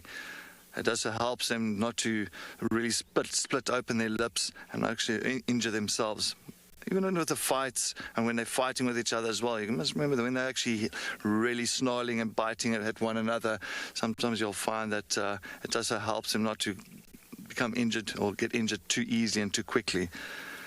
So if you actually really, I've really, many years ago they darted a line. I was pretty much privileged enough just to, touch it and feel how they feel, and also the faces, the mane of that male and all that. And definitely that black part is much, much stronger, much firmer compared to the rest. So I think it's definitely got to do with just the protection of the mouth itself.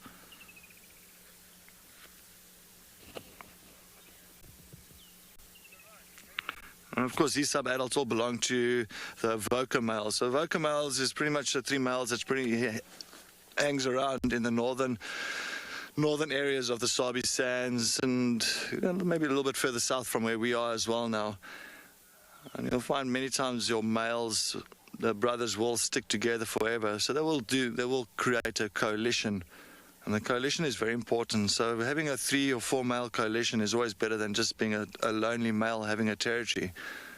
Being a lonely male having a territory, the chances of actually keeping that territory is way more slim compared to if you've got 2 or 3 or 4 brothers in the area. So if your army is stronger, of course, you're going to be more successful. And you'll also have maybe 2 or 3 other female prides in your territory. But if being a single male, you'll usually tend to only have really 1 pride in your territory. But being 3, 4 males, you'll have 2, 3 female prides. And remember, also male territories are much larger compared to your female pride territories. And Majinga lines, we always used to work out the Majinga lines territory sometimes could easily stretch up to about 15 to 20 square kilometer. 15 and 20 square kilometer is really a large area, and that was for 4 males. And in that area, they would have 2 or 3 female territories that will be situated in those males' area. It's just the idea of spreading their genes, and if you've got more brothers in one coalition, you can, get to other prides and spread those genes much more and much easier. As well, on top of that, if other male lions, young males coming to an area, could also protect and defend off other males coming into the area much easier.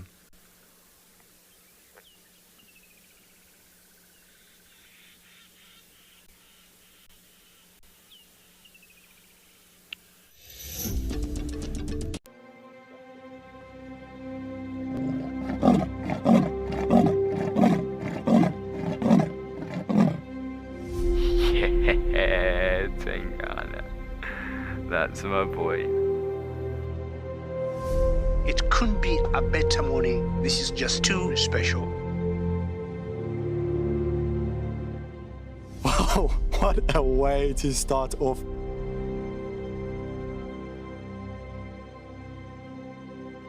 Bright colors, and it attracts the insect to the flower, which is exactly what we're watching right now. This is so exciting.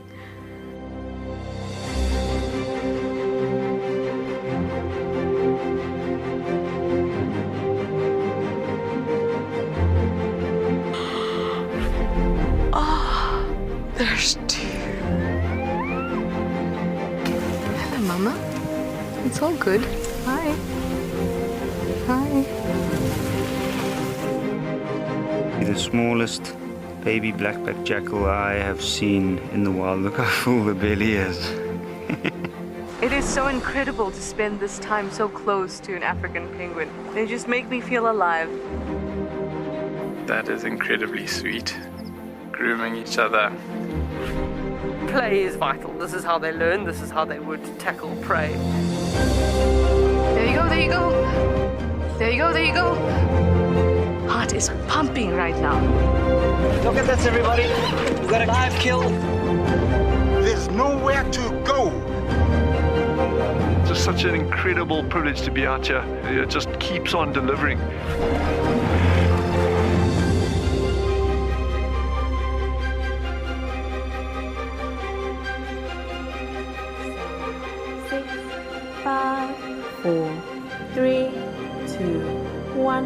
Live.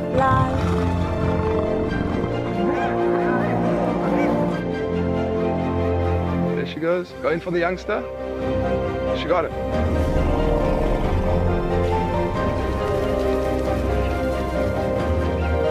That's That's what I'm talking about. Look at that.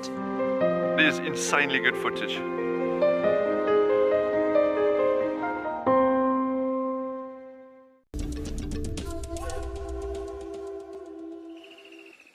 Well done, Cedric. It's always fun on these tracking missions, and so nice that we've actually managed to get some lions. It's been a little while now. So as I said, I'm just having a look at this rhinoceros tick. Don't worry, he will be going back on the grass exactly where I found him, and this is indeed a him. Dermacentaur rhinoceros. Actually, pretty ticks. They're quite big. We do get different types, different species of tick in this area that can cause tick bite fever. I've never actually had tick bite fever, but I know many people that have. It's not a particularly nice condition. And these are, let me see if I can turn him over. It's really nice to look at these smaller things. He's grabbing onto the branch there. Lola, it does look a little bit like a little tortoise. You're right. From the top there, they're very pretty. And look at even the, you know, people don't, put my hat out the shop. People don't spend enough time looking at the smaller things. They've got banded legs. Obviously, they'll have biting mouth parts to stick onto their hosts. And it's very cool looking at these smaller things. I'm going through a fairly serious insect bug arthropod phase at the moment. The things that happen in the insect world, it's just insane. We spend a lot of time focusing on the, you know, the lions, the elephants and all the big stuff. But there's so many small things here that are absolutely crucial to the ecosystem. So things like termites play a huge role. Ants also play a very important role in the ecosystem here. And they often get missed in favour of the bigger things. Oh, move my hat. Sorry, BK, I'm wobbling it now. Look at the markings on this male rhino tick. Everything has its place in the natural environment.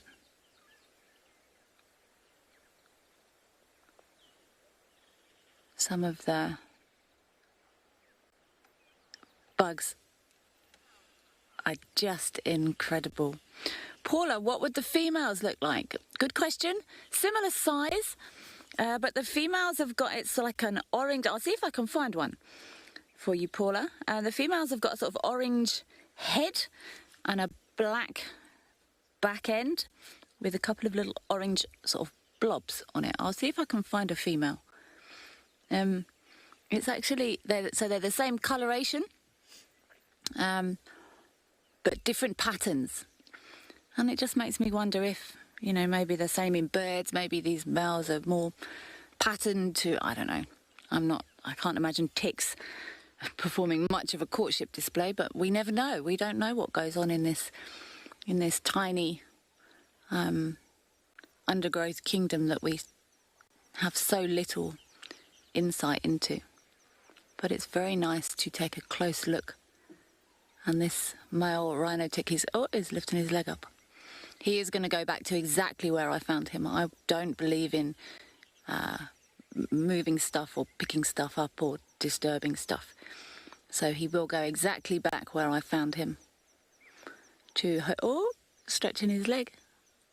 Morning exercises.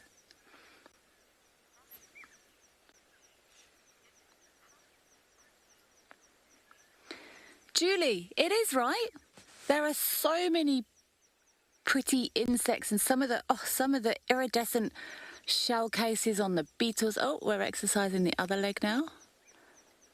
I can't believe I'm watching tick yoga on live TV. Stretching. Surprisingly pretty. And it just means you take a little bit of time to stop. Slow down and take in every part of this fantastic landscape here.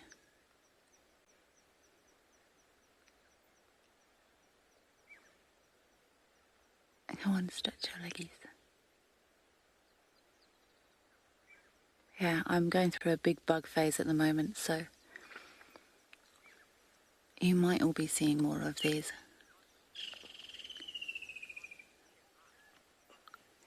Aussie, yes, it is holding on for dear life, and I think one of the reasons for that is they do look for rhino, and they don't want to be. They need to be at the right height. That's why I'm going to make sure it goes back at the right height. And it was sort of at rhino armpit height, if you can imagine a rhino's armpit. And it's important that I do put him back where I found him, because he would have dropped off his original host and climbed up this grass to attach to the right spot on the rhino. I'm going to put him safely back exactly where I found him, and send you back to the jaws, paws and claws that Eric has with him.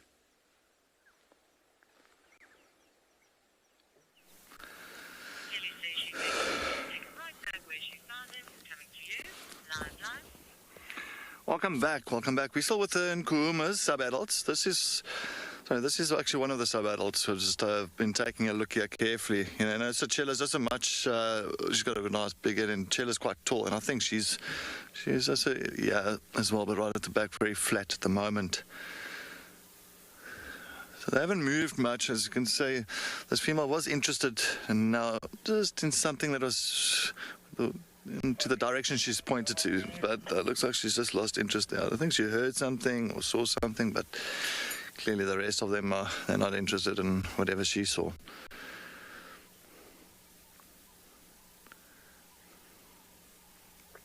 It was a nice cool day, so they'll pretty much rest around in this area most of the day. I'll take a look maybe later tonight or late afternoon. They'll start moving again.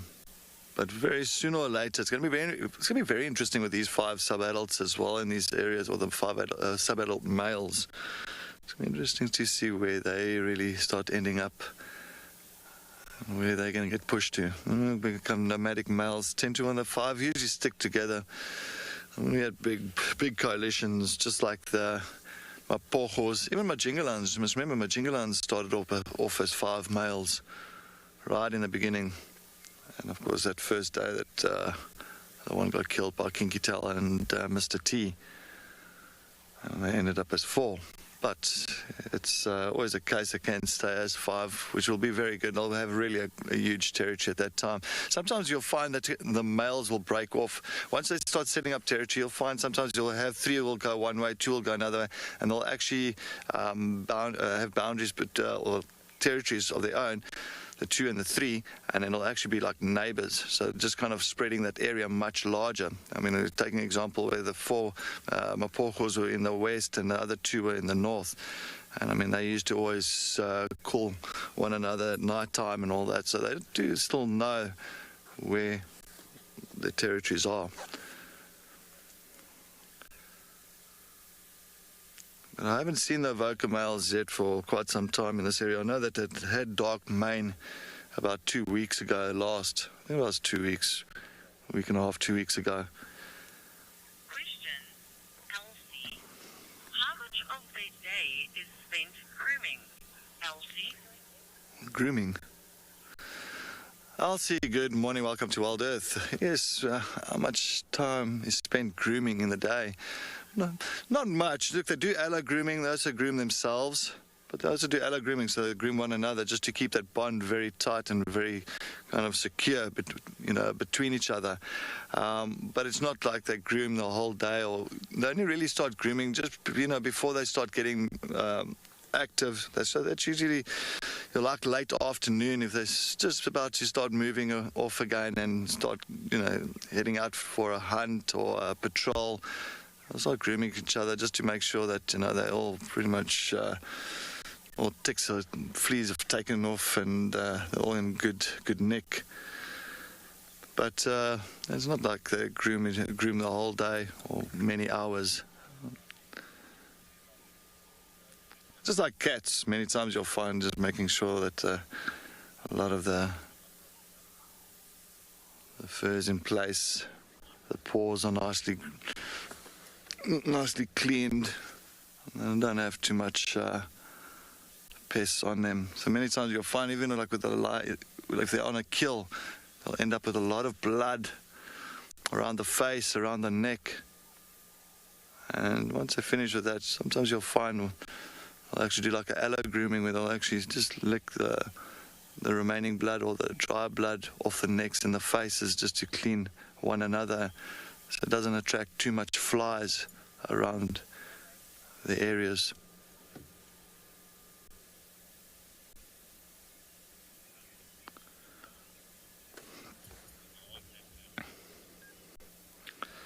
Well, geez, this female is the only one that's really awake at the moment. The rest are all sleeping. Do lions get hairballs like house cats? Kabuki? Kabuki, good morning. Yes, they do get hairballs, definitely. Look, their stomach enzymes is definitely stronger than house cats. But you'll find that many times when the lions will eat something like a buffalo's or zebra or any animal with fur, you'll actually sometimes see that they will push up a hairball, because it does not get broken down by the enzymes in the stomach or the acids. And then, of course, it cannot pass through the intestines, and it will actually get pushed out, just exactly like the house cat. The same as some leopards as well. You'll find like hyenas do not, because hyenas, they can really break down most of the stuff, and crocodiles, they can break out practically all everything that they do eat, or a stomach, much stronger. But of course your lions and your leopards, they do push up their balls, if it's too much. But there is quite a few that does pass through as well. So sometimes if you look in a lion's scat, even a leopard scat, many times you'll find a lot of fur.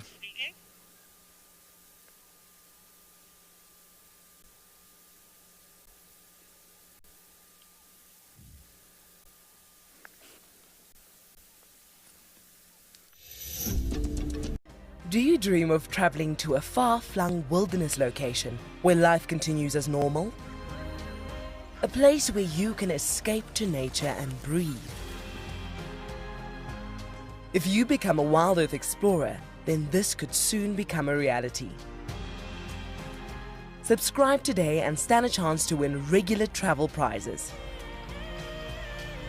WildEarth Explorers, it's in your nature.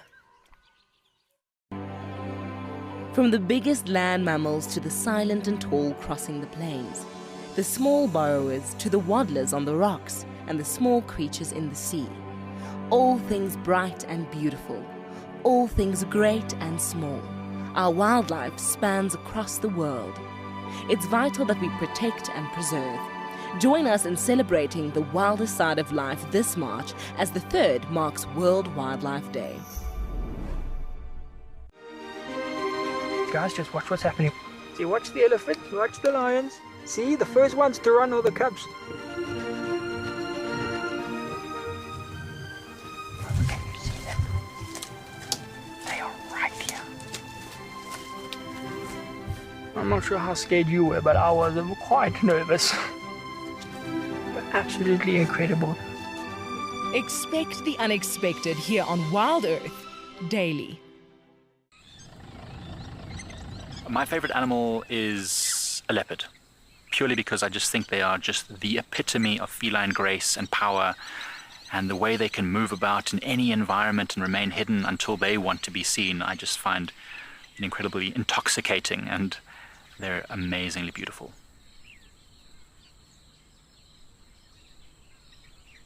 Catch up with the guides daily here on WildEarth.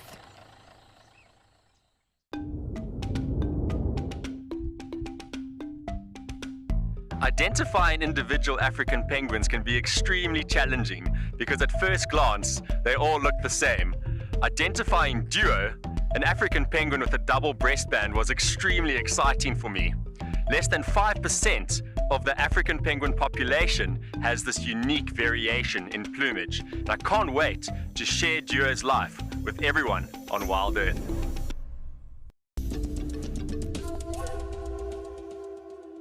Look who we found. Oh, and she's upset. Michael Fleetwood, as requested, we came to this new den site. I'm not going to try and ID this hyena, and I'm also not going to assume, so all input is hugely appreciated. I do have a rather large pile of paperwork with me to try and do so, but I would rather watch what this girl is up to than be scuffling through paperwork. She's bothered by something, and I'm not sure what.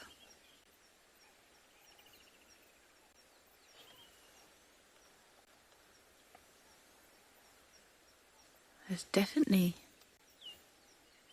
a smell or something going on here. We can't see her. She's just behind these bushes.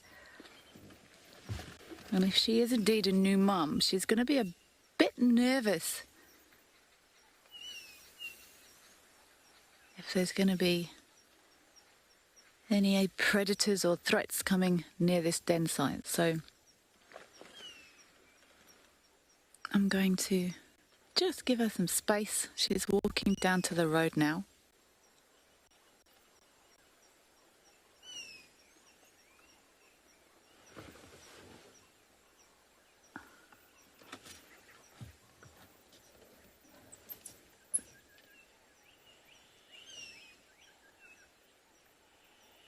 You want to come this way, sweetie?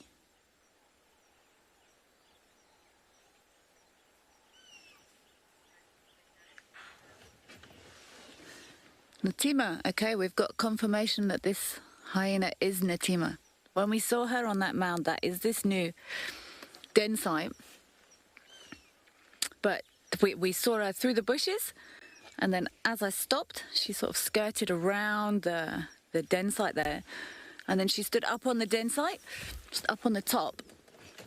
I'm just going to sit here quietly, I think. Oh, I'm sorry, sweetie, I'm on the road. I can't move now, I'm sorry. There's something going on here, I just heard an impala alarm. Sorry, honey bunch. I'm sorry for making you walk around. There's a leopard here somewhere.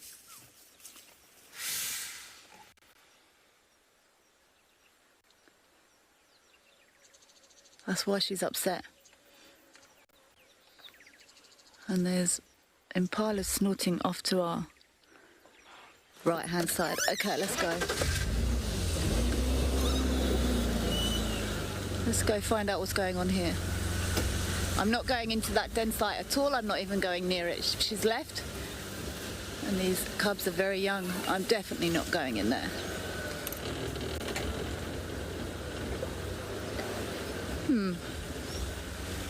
I have to follow a hyena in reverse.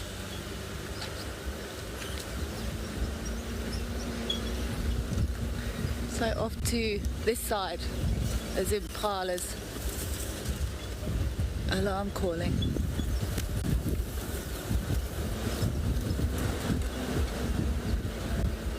Tima has gone off to this side.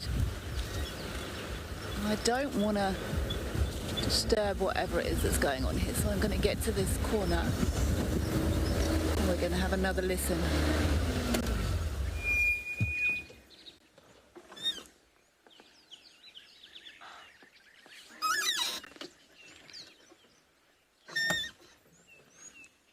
I don't know if you're picking up those impala alarm calls down here.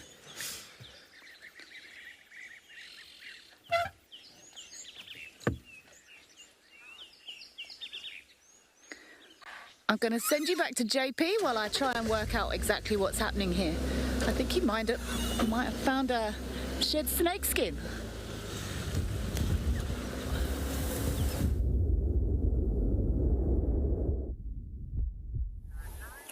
Welcome back to Eco Training Pridelands. At the moment, we are actually looking at a burrow system that's been created by our art folk. They're often known as the great burrowers of African veld, and they make holes for a number of different purposes. In this case, it was actually made for a shelter, and that is a single-use shelter. And normally, once they've used it, they will move on, and somebody else will take over occupancy inside that hole. And one of the animals I'm always concerned of what might use this is actually Warthog. And we did look before we actually approached the hole, as Johanna is now standing in the camera directly in front of the hole, but there was no fresh tracks coming in and out. And you don't want to get caught off guard by a Warthog, and that's why we generally approach these burrow systems at an angle, because if a Warthog does come running out here, it's going to move its head from side to side, and those incredibly sharp tusks can potentially rip open your leg, and you can actually also bleed out in that case. We also want to show you a few other holes. One hole over here around the corner, which is still actually occupied, and this is the one that actually caught our attention yesterday. And here we can see where it's actually in the inside of the burrow, and where the soil has actually been pushed close again. And quite often what they'll do is they'll push that open, close, and then only leave a thin little opening there that they can still get some oxygen inside there. We also sometimes find that there might be flies hanging around at the entrance of it. So we've also already mentioned that there's a few other reasons why they create burrows other than just using them for sleeping quarters. And one of those is an exploration dig, to see if it's worthwhile digging there for food. And then you'll see slightly deeper digs where they started digging, and you will actually start noticing that there's also termite tunnels, which is quite often inside those digs, which is their main food. I've also occasionally actually found them where they have actually dug for water and riverbeds as well, where the water then will percolate into a small little hole which they have dug, and then from there they drink and then simply move on. Generally, what we will also notice is the broad nail markings which we will see on the side of the area where they dug. However, there's none of them present at this moment, as it's now been covered. Something else I always look for when I do get to areas where soil has been disturbed by aardvark is actually aardvark dung. Over here, I'm not so lucky to always find them, but some of the other reserves where I do go to often, I do actually find those pellets, and it basically consists of sand, and if you break it open, you'll actually find that there's tiny little remains of termites inside there, and depending on the type of termite that they feed on, it actually might also have a very strong pine-like odor from the chemicals that some species of termites use to actually protect themselves. Now, yesterday we mentioned that there's some 14 to 18 different species of animals that will utilize these burrow systems once they've been evacuated, and also a number of different birds. And we found the skin of this python over here yesterday. And there's a few more things that I do want to share with you about the skin. Is that firstly, that snakes will have to actually shed their skin all in one go, unlike us that actually shed tiny little pieces of skin on a daily basis on a incredibly small scale, which is almost not even noticeable. That's obviously not noticeable. But when it does come to the growth, we find that young snakes will often have to shed several times in a year. And it's going to be dependent on the species, also the size and the potential of a snake that it can grow to, as well as the food availability that that snake is going to have. Now, eventually, as they grow, they outgrow the skin, and they actually have to break the skin. And when they break it, they will actually rub the snout onto a hard surface, such as a stone or on the side of the lower base of a tree. And then generally that they start moving into that tree, and then they pull themselves out of that skin. It's the same equivalent as getting out of a wetsuit. Now, if you do get out of a wetsuit, you pull it off, and quite often you just step out of it. Now, the inside is on the outside, and vice versa, precisely like with the snake. We also often, when we do find snakes, and they are going to shed their skin, you'll actually notice that their eye color becomes like a bluish white color, and that is generally also a good indication to stay away from those snakes at that moment, because their eyesight is not too great at that moment, and they quite often will rapidly strike at anything that does come close to them. There's also a few things that you can use when it comes to the identification of snake skins, as this is quite tricky. And the one thing that you do want to look for is actually the top part of the head, because there you'll find that there's quite a unique set of scale patterns which you can use for identifying it. You can also ask yourself if the scales are smooth or if they actually are keeled. In this case, we can see that the scales are smooth. But when it comes to species such as puff adders, you'll actually see that the individual scales have got a split in it. And that split or divide in the scale is referred to as a keeled scale. And then pattern. And over here we can make out that mottled patterns of the python, which is specifically designed to actually work as a camouflage pattern, to camouflage it against potential prey animals as well as against predators that want to actually eat them. And when it does come to large pythons like this, one of the animals that do occasionally hunt them is actually leopard, as well as honey badgers will go for them. But when it does come to the python, they can also take fairly large prey animals themselves. And they can go for anything up to the size of the impala. Good morning, Tina, and welcome to the show. It's actually quite tough, but once it's dried, it actually starts tearing quite easily. But while it's on the snake itself, it is actually very, very tough. I just want to break some more of this open just to show the viewers how the different patterns is on there. For those of you that are not familiar with Southern African python, these snakes can also attain some lengths of between 5.5 meters and apparently up to 6 meters in length. I've very seldom actually found snakes that are actually much longer than 4.5 meters. And what we do find is that the females are much larger than that the males are.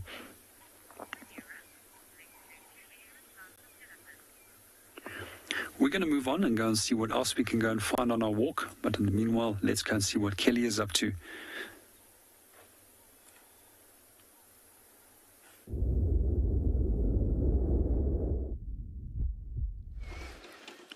Believe it or not, there is a whole herd of elephants just in front of us. You can see one, and there's 4 or 5 others, and they're just behind these tiny little bushes. You can see a little trunk sticking out the end of one of them.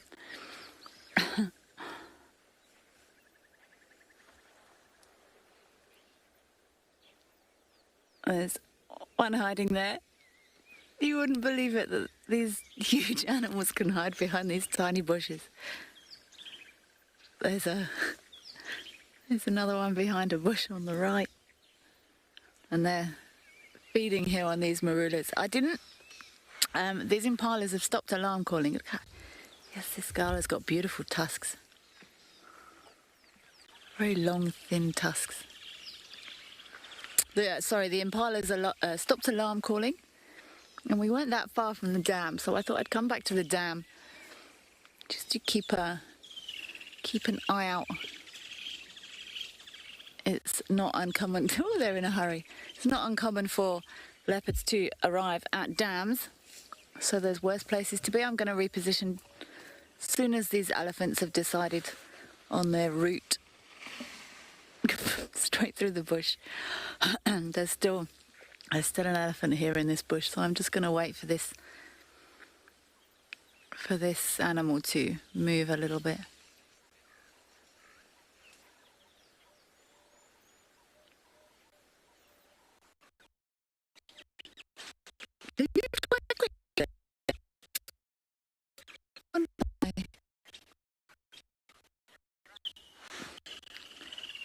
Taylor, when baby elephants run, yeah, their little trunk goes from side to side, and I love it when elephants run and trumpet at the same time, and they make this,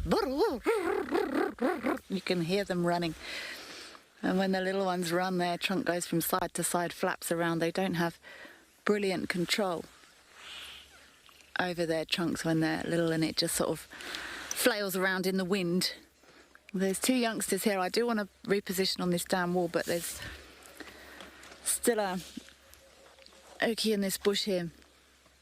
not a big elephant, and I'm sure if I drove in that direction, this animal would move off. But who am I? Who on earth am I to ask an elephant to move?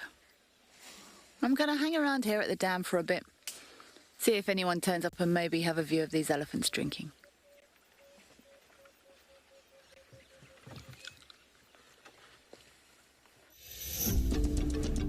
When on safari, there's nothing better than an evening spent under the stars chatting around a fire, with the sounds of the wild all around you. If you sign up to be a WildEarth explorer, you can build your own memories by joining our guides for regular fireside chats. Subscription payments can be made by PayPal, credit card, and now bank transfer. WildEarth Explorers, it's in your nature. This is Picky Plastic, and Picky Plastic is excited about the Global Recycling Day. Recycling plays a big role in the WildEarth environment, from protecting the penguin colony at Stony Point by cleaning up the oceans, to ensuring that the safari team reports littering and recycles within the camps. Join WildEarth and be a part of Global Recycling Day on the 18th of March, 2022. Guys, have a look at what we've got. This is better than my birthday. Look at that. This is the first time that I ever see cubs this small. This is so special. This has officially just become my best sighting of all times. Tune into WildEarth every single day. It's in your nature. Hello, my name is Jean-Pierre Leroux, and for most people, I'm just JP. In terms of a profession, I work as a professional tourist guide on a national level, both for nature, culture, birding, as well as adventure. I'm also qualified as a marine guide. Further, I also work as a trainer, assessor, and a moderator when it comes to training field guides. There's quite a wide range of different survival skills that I have out here, but one of the most important ones that I would like to share with you is how to deal with extreme cold to prevent that the body will shut down. It's actually very simple. You take a tea candle, you put that between your legs, and you light that, and then bring a space blanket over yourself and wrap yourself into it. It's just very important that you don't get the naked flame and the space blanket in contact with one another, and that helps you to actually heat up the body very rapidly under extremely cold conditions.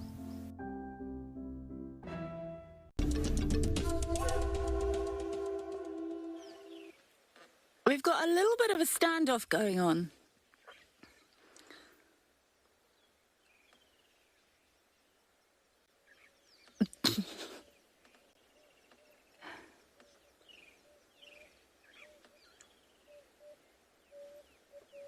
Okay, hyena experts. Who is this? It's a hyena in a puddle, and there's another individual who's got up and just walked over to the left, but I think they were both having a spa morning, and then they were rudely interrupted by these elephants. Elephants also having a spa. Are we drinking or splashing? Drinking or splashing? Drinking.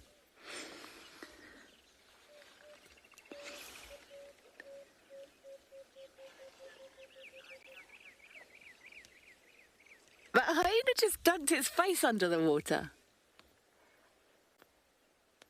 Let's see if we can get in there, VK. I've got no idea. Those ears look nice and clean and not raggedy, which would suggest from my minimal experience not ribbon, not corky, and probably not heart. Any further than that is beyond me. Like I said, I do have bits of paper in the car with me, but this hyena just dunked its head right under the water and sort of splashed up again. And there was another one. I can't see it now. It could have been that those alarm calls I heard from that impala were these two hyenas coming in to this dam, because impalas, did it do it again? Are you splashing? Impalas will alarm call at hyenas as well, and actually that would make sense because it wasn't a really hard, panicked alarm call from that impala. So I think it was possibly these two hyenas coming in for their splish splash. I've seen hyenas resting in puddles in ponds before, but I've never seen them actually dunk their heads under the water.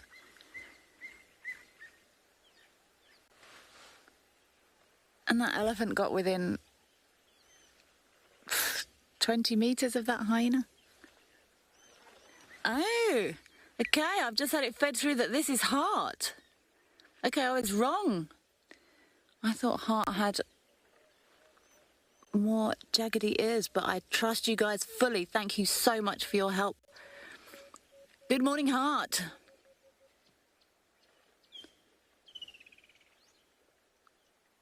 So that's Ribbon we saw last night walking, and Heart is here in the bath. I'm wondering who the other individual was. Let's actually pull forward a bit. It was a big female that moved off to the left, so behind.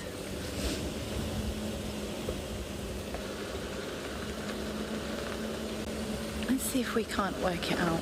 I can't get actually over to that pond. This is quite sensitive around the dam here, so I can't drive straight in there. There's a road that runs up here. I just want to have a little look and see if we can't get an ID on this other hyena as well, because I hate to say it, but so that we've seen the usual den site hasn't been active, and we've seen these adults roaming around. I'm sure nothing's happened to those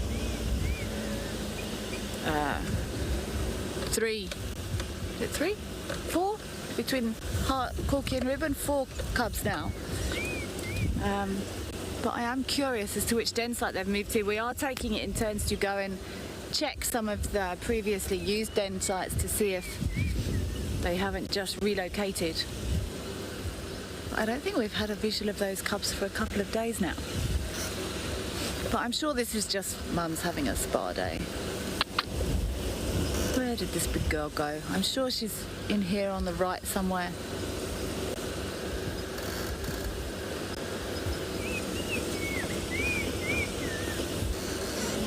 I'm going to carry on looking to see if we can't get an ID on this other individual, and I'm going to link you back to Cedric, who's still with his lazy lions.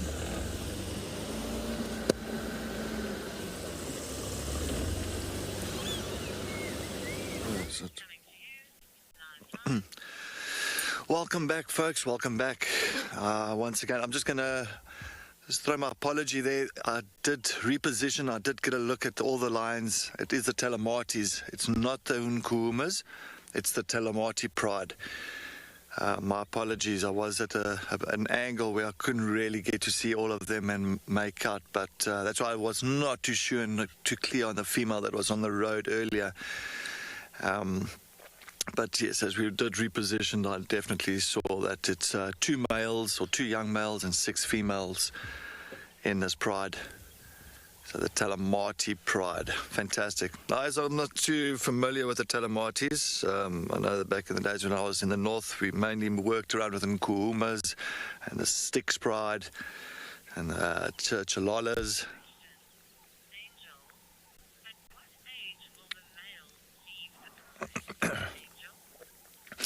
Angel, good morning, welcome to WildEarth. Thanks for watching us this morning. Thank you very much for your question, what age will the young males leave the pride? You'll find usually if the dominant males, like the voca males, the fathers, pick up on the females in the pride that's going into heat, into estrus, meaning that they're ready to copulate. And if these males usually get to about 3.5, 4 years old, the male starts showing a little bit of interest in the females, and then the dominant males of the fathers of these young boys, they do not tolerate the young or their sons in the pride anymore, and they will actually eventually start pushing them away. It becomes a confrontation between the males, the dominant males and their sons, and then they'll push them out. And that's when the young males will stick together. They end up being nomadic males. Could be nomadic males for 1.5 years, 2 years. It also all depends on how quickly they find an area where they can settle down or challenge other males. That's why it's very important for young males to stick together when they do become nomadic. So if they do have to look for an area, they can start challenging other males. But usually I say around about 3.5, 4 years old. That's usually your time when the younger boys get ousted from the prides. I've also seen it before, even like, could be even sometimes 3 years old. I've seen it where they've actually been kicked out younger. So it's always depending on the males and depending on the father and son's relationship at that point in time. And if it becomes too violent and too aggressive between the dominant males, the father and their sons, and then they'll also tend to just try and rather avoid it and move away from the pride.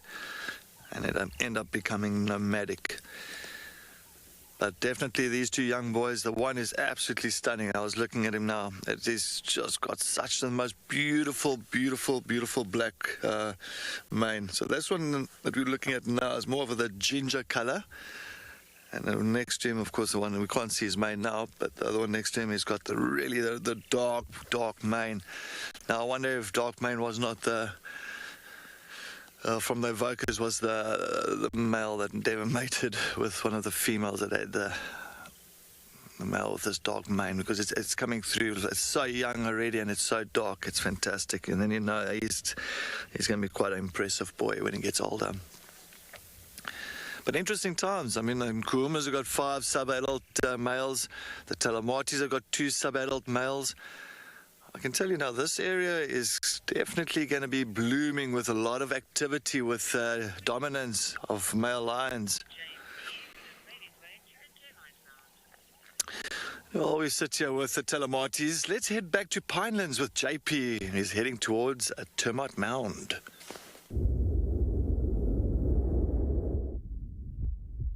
Welcome back on Bushwalk. At the moment we are looking at a termite mound.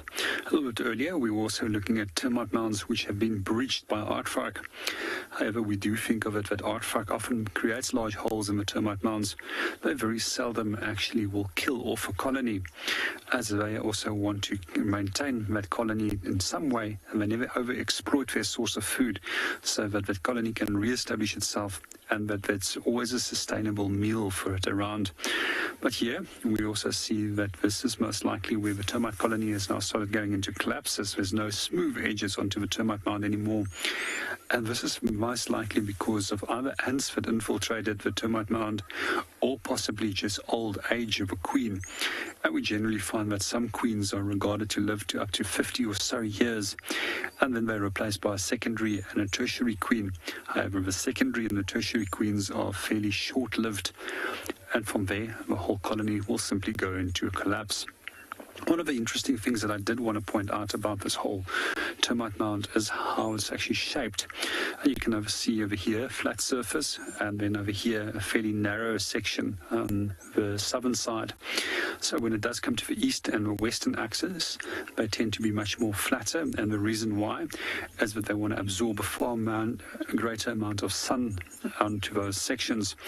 And in the coolest parts of the day, we'll see that they actually do come to the outside of the termite mound. Now the western side is on the opposite side. I just want to quickly go and look at something over there. And quite often what we do find, no, there's nothing on that side.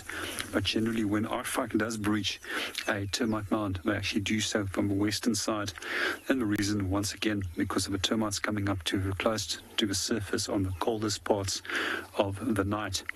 And it's also one of the reasons why we very seldom see aardvark in the low veld, is because of them only being active in the coolest parts of the night. We also find that termites will start becoming active and they will go out feeding when it's cool and overcast. If it's harvested termites, well, those species that has no pigments to protect themselves will only go active once that the sun has set.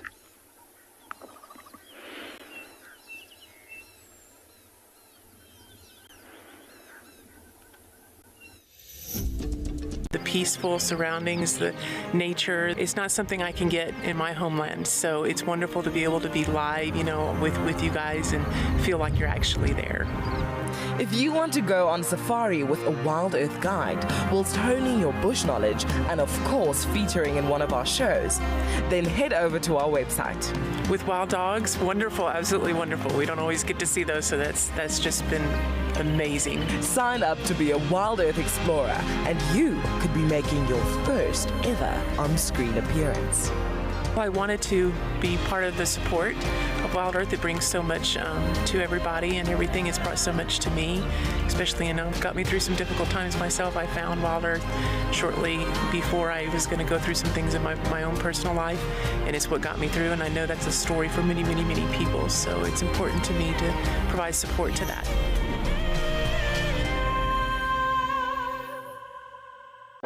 The Endangered Wildlife Trust is among Southern Africa's largest and most established non-governmental conservation organizations.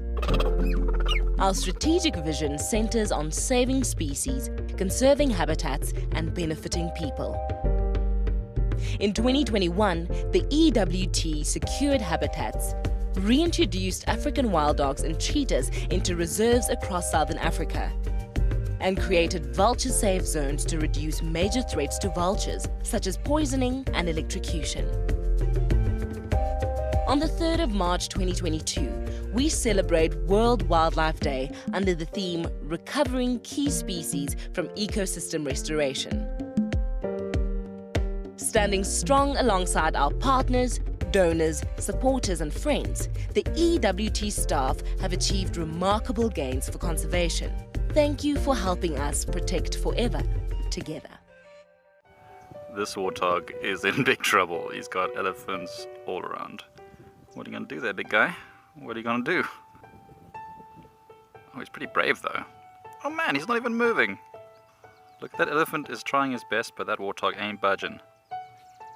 That's madness. That's so funny. And we have a winner. The warthog wins the standoff.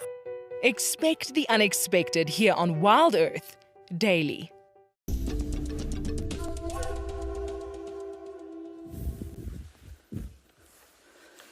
There's lots of spa mornings going on.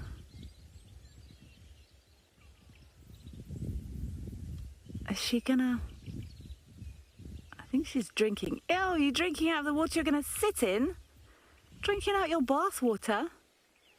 Oh, I suppose hyenas have had much worse than that. Who are you, girlie? Very nibbled, raggedy looking ears.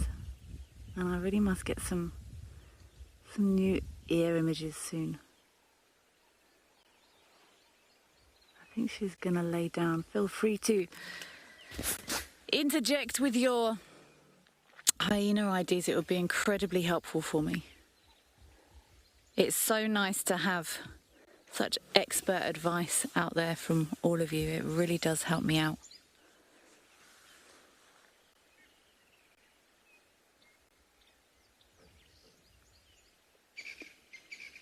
It's still very cool. It's almost... What's the time? It's almost 8 o'clock. But it's still not... we're going to sit back down. Sit back down? Yes. We're going to sit back down. Oh, look at the comfort on that face. Hyena heaven.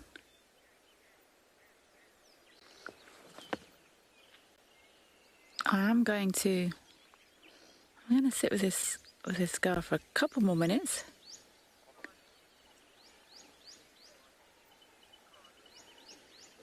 Carly, definitely a spa day. I'm in.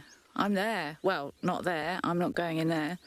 But if there is a spa day on offer, I would certainly like to get involved. Spa days all round. And it's nice for, we shouldn't link human things to animals. But, sitting in some nice cool mud, having a good scratch, dust bathing for birds, all of these things, that it feels nice. Animals have tactile tactile feelings as well, and you can see the ecstasy in an elephant's face. Or I've actually noticed Rhino. It's hilarious watching Rhino and Warthog if they've been in some mud, and they'll sort of put a stick or a branch sort of right in their armpit or right between their back legs, between their back thighs, and their lip curls and their eyes roll, and that's a good scratch. It's a great feeling. Also when animals groom each other, that allo grooming that Cedric was talking about earlier. It feels nice. I'm going to spend a couple more minutes with this girl, and then I think I'd like to go back up to have a look at Natima's den site.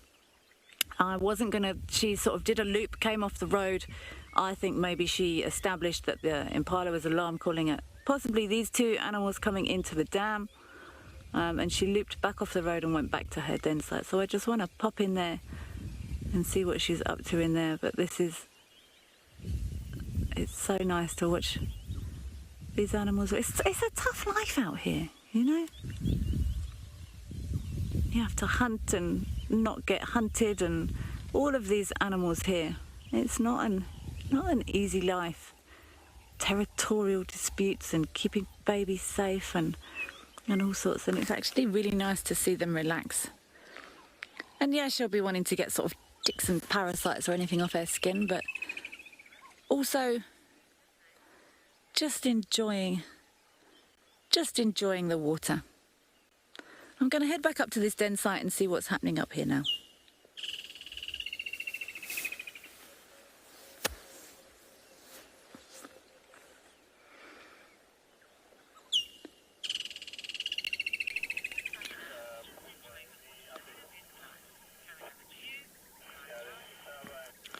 Yes, still here with the Telematis.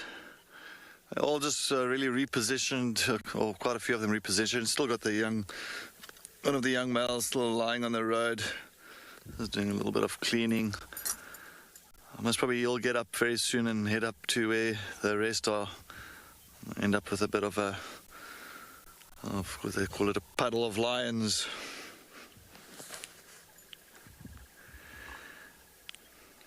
But that dark young male did get up. He also moved off to the rest, and when I saw him, it's absolutely impressive. He's so dark. Even his legs, he's got this real dark color.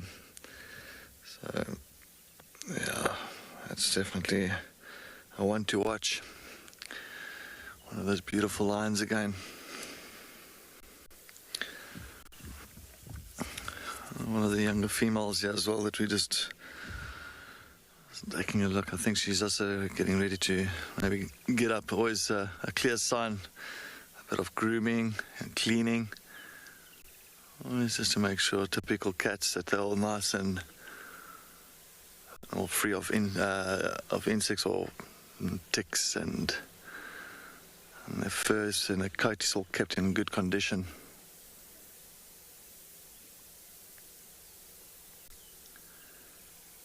As I said, not much sun coming through at the moment, but they're still already looking for the shade. I think another female is also going to start heading towards the rest of them. That's pretty much under a nice little weeping wattle, very small weeping wattle. So I think during the day, if the sun does come through, they're definitely going to move around.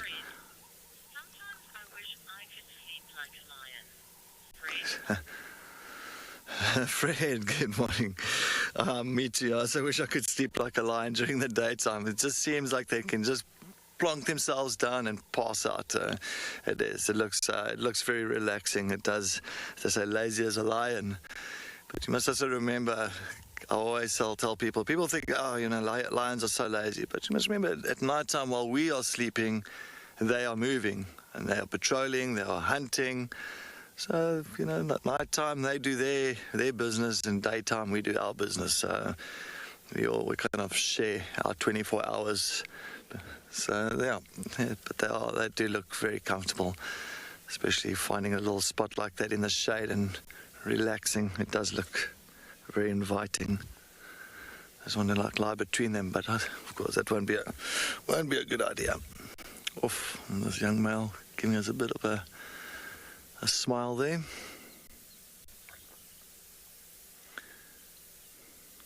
But it's amazing how strong lions' bonds are. So of course it's a real close family bond. You'll see this young male as well heading to the rest. Always, I mean, there's another 2-3 bushes around here where they could also plonk themselves down, but they always like to just have that contact, that touch. You always find one's paw and be on top of another one, one's back and tail touching the other one. It's always this real contact. I just love it. It's a very, very close bond between the individuals. And he's climbed right inside that bush. That male definitely decided to tuck himself away properly. We just got this one female. She's still grooming a little bit.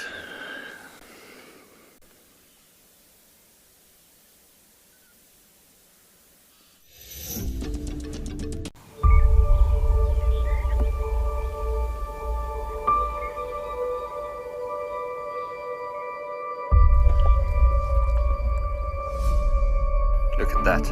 It's amazing.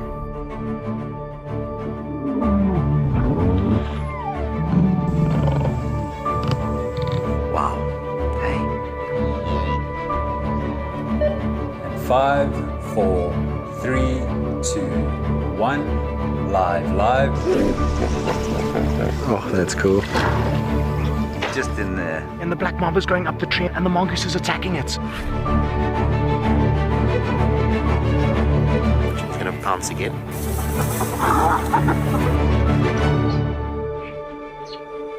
Sure, you can all agree with me. It's not a bad start to our Wednesday morning.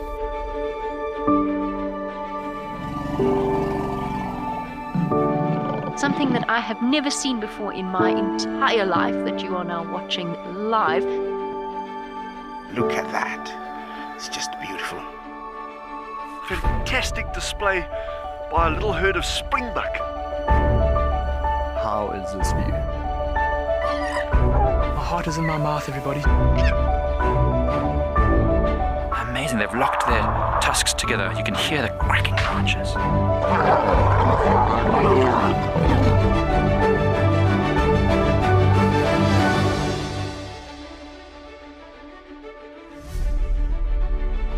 It is so incredible to spend this time so close to an African penguin, and it's completely unfazed by my presence whatsoever. How insane is that animal?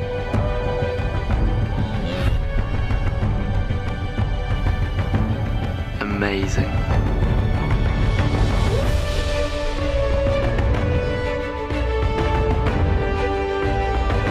Hey. Awesome. It is fantastic to watch. Well, now we've got a tug of war between mom and daughter, look. I'm just at a loss for words. That's just incredible to see that.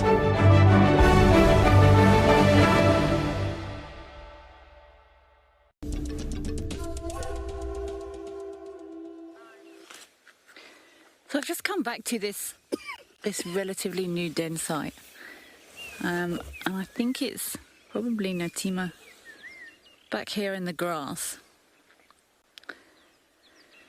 There's 2 entrance holes to this den site. One to the left of this termite mound that I just had a visual of, and that hasn't changed since yesterday. I looked in there nicely yesterday, and it's got sort of some sticks and stuff. You can see there's a bit of work been done there.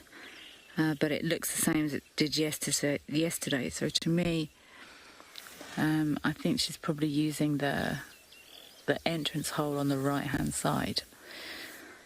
She's not at the entrance hole, so I'm not going to drive in there. It is quite... If she has got youngsters in there, they're still going to be quite young, and she's not at the entrance with them, so I'm not going to drive in there and obstruct or disturb that entrance hole. She's very relaxed here. I think she probably heard those impalas alarm calling earlier, decided to come out, investigate, realised that there was no threat going on, so she's come back here. I don't think anyone's been to the original den site yet this morning. Maybe we can try follow up this afternoon, but I think we do need to spend some time maybe checking the previous sites where this world famous Djuma clan has been moving between, because those youngsters I was reading up yesterday, there's no way any of those either corky heart or ribbon, those youngsters are nowhere big enough to come away from a den site yet.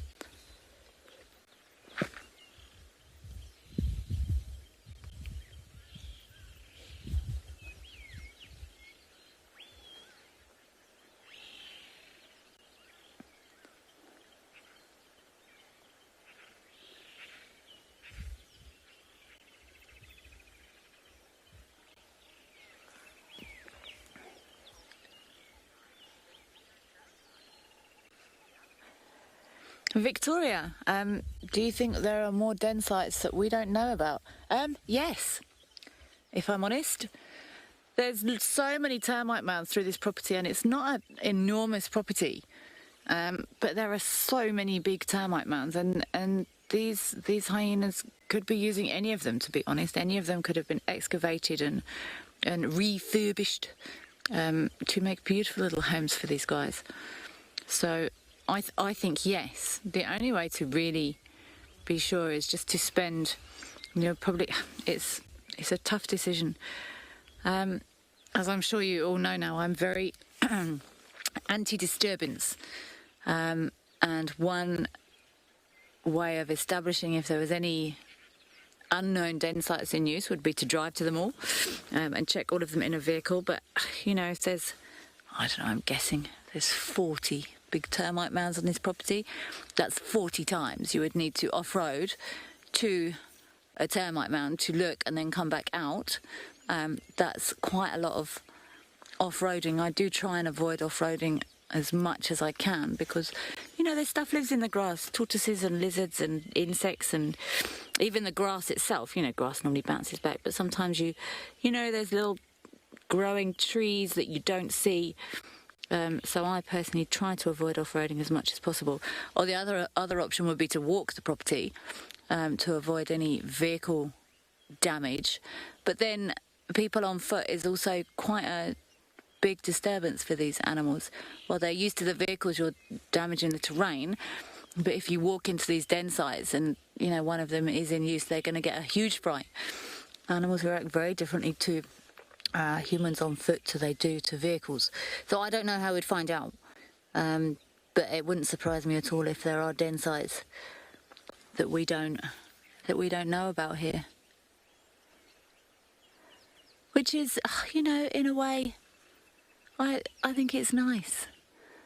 We humans feel the need to know everything and understand everything and be able to explain everything, and I mean, who are we? I'm sure if these hyenas did decide that they didn't want us, if any of these animals decided they didn't want us anywhere near them, we wouldn't be. And that's why, I often see people saying, oh, you're disturbing the animals or giving them space or giving them peace. There's not a single animal out here that doesn't know we're coming. Not one. Not a leopard, not an elephant, not a lion, nothing. Lizards, snakes, they all hear us long before we get there. And the amount of times I've been intentionally given the slip by a leopard is hilarious. If they don't want us near them, then we don't get near them. I'm going to maybe spend a couple more. Actually, no, I'm not. I'm going to leave this.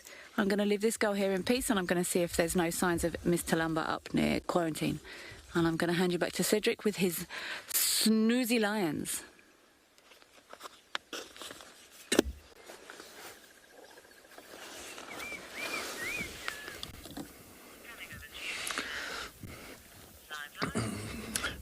Welcome back. We're still sitting here with the Telematis. As you can see, a lovely little moment, a little bit of interaction with a aloe grooming, just to make sure that the bond is still strong between them. When they go hunting and they're patrolling, just their whole lives is spent together, and having that kind of understanding of each other's support for one another. I always find it very fascinating how they actually really help each other. And that's one thing even with lions when it comes to suckling. So they even the females, they tend to go actually all in heat, practically not at the same time, but they try more or less getting to the same time of heat and copulating with the dominant males. So when they do have their cubs 110 days later, at least they've got a better chance of, or the cubs have a better chance of survival if they actually allow each other's cubs to suckle from one another, or from the females. It just makes it more important. So just in case one female does not lactate or does not produce milk, the other cubs can at least still have a chance of survival and suckle from the auntie or something like that. So very, very important to the lion society. But all of them are now together, all 8 of them pretty much in line with this beautiful African weeping wattle that is just to the side of them. But you'll find that they're all enjoying and touching each other.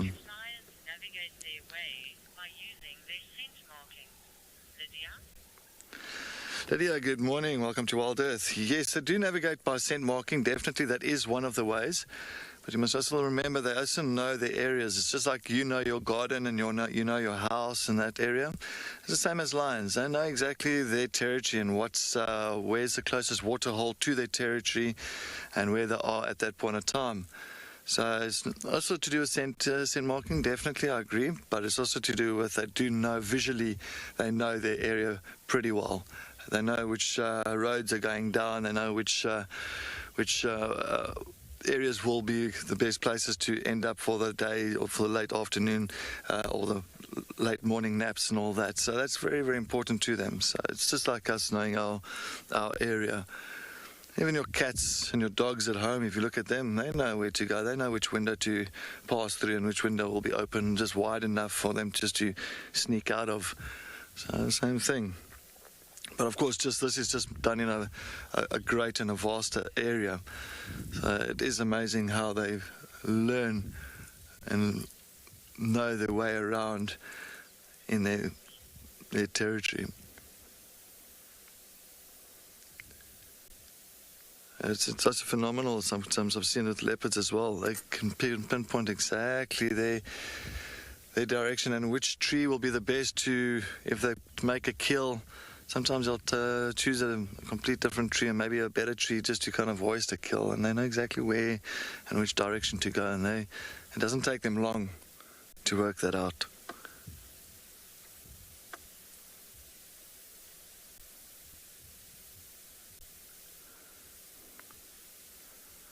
But their senses are very acute. You must remember their eyesight, their smell, their hearing, everything's really, really acute. So they kind of, when it comes to even listening out, contact calling or roaring, those lions will know exactly where it's coming from and how far they must go to end up to that point. That's why many times you'll find lions roaring if it's not their territory and they're roaring outside of the territory of the dominant males in this area. Those male lions will know exactly how far is it in their territory. Is that noise actually coming from within? Must they be worried? Must they head into that direction of where those other males are roaring, or is it safe enough to not worry too much about it? Just so they can. It's the way they work out direction, distance is absolutely insane. It's amazing. It really fascinates me. But even for this reason now, what fascinates me is like there was quite a bit of cloud cover earlier. Even when the lions moved into the shade of this wattle tree, it was actually amazing. I mean, they knew exactly that the sun was going to come. Okay, that's exactly what I'm busy discussing. Amazing. It looks like we're thinking exactly the same. Yeah, no, it's amazing that they knew that the sun was going to start appearing very soon. So that before the sun even came out, they knew where to position themselves, all in a line under that shade. And they know exactly how much shade that wattle tree is going to cast down. And yeah, It's incredible how animals react and the behavior of certain elements and how they can work it out. This female's definitely getting a good old grooming. I think she knows that she's very happy, and I can imagine you can be lying down and having a nice somebody scratching your back.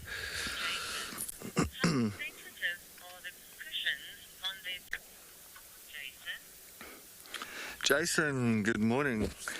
Welcome to WildEarth. Yes, the cushions on their paws, it is sensitive. It's not like our feet, of course. Our feet is way more sensitive. I mean, if we're walking in the grass or on stones, we're going to be ow, ow, like, really hurting. For lions, it's much more of I can say, like a dog's cushioning. It's also very much of a rubbery cushion. But I've seen definitely between the cushions, that's where the problem comes in, where the thorn can easily stick through between the cushions, and it does, and it can hurt the lions, and it can become uncomfortable. But other than that, look, that cushioning is, you must understand, if you're walking on your bare feet for years, you do build up a tolerance and a thickness of skin to really, I can say, handle the thorns, the stones, uncomfortableness of the area.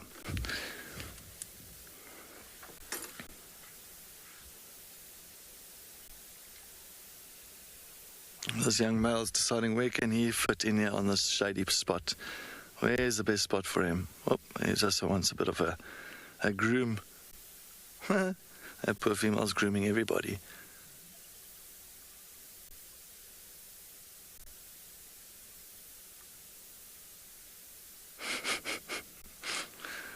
He's going to plonk on top of him. Oh, he's going to fall on top. Oh, yes.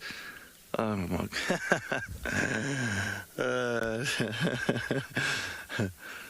Yeah, typical. That's why I love them. It's just everything. If you look at it, each one's connected to each other. There's that touch from one to the next, to the next, and the next. Each one's connected. Even that one's paw is on top of the other one's shoulders, and that one's head is next to the paw on the back of the one. On the one's back there. So it's just, everyone's just absolutely in a perfect, comfortable situation. Definitely no stress here. Many times you'll find them actually lying on their backs, just exposing that one white underbelly.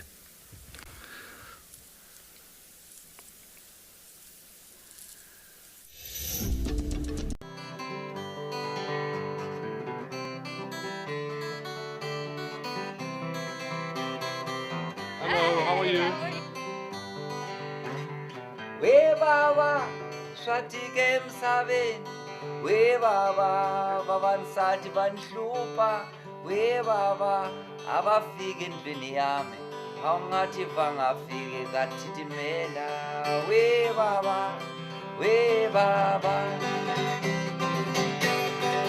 how city was a Friday, my darling, was a Friday. This is that one, I don't know if you've seen guys make soap out of the leaves. Yeah. My sweetie, was a Friday.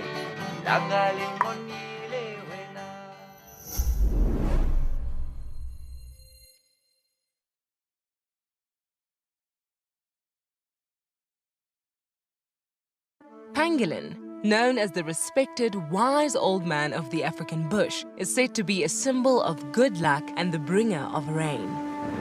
8 species of pangolins are found worldwide, of which 4 occur in Africa.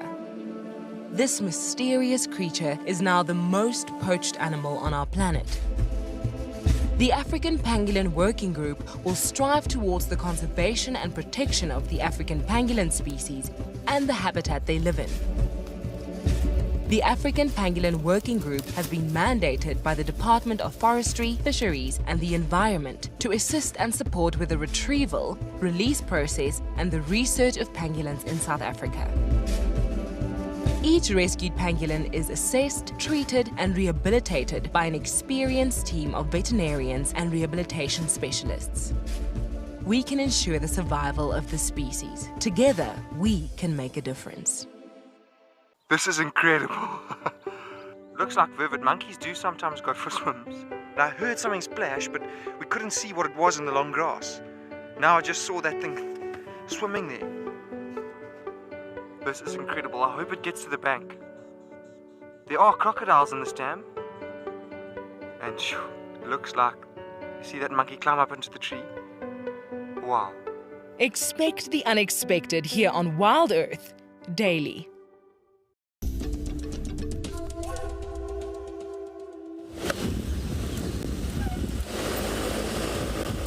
Just want to check nicely. See if there's no sign of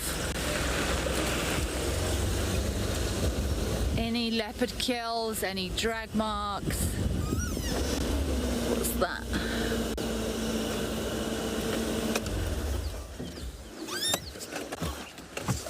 What's this? Oh, hello. Can you see that, BK? If you go to this... You got it? It's too far.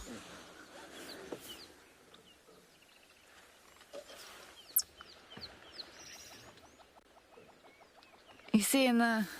Got it. Have you got it? No, I think if you come out, there's that. It looks like a baboon, but that baboon is not well. And there's two marulas here. It's in the fork of this marula. That's the one in there. In there we go. Okay, this baboon is not sleeping. This is exactly what I was looking for. Yeah, the guts are out of this baboon. This is a big baboon. And this is going to be a leopard that's taken this up here. This would have been a fight. Baboons are no pushover. Baboons have canines the same size as a lion. So if this is indeed Talamba that's killed this and put this here, it would have been an epic battle.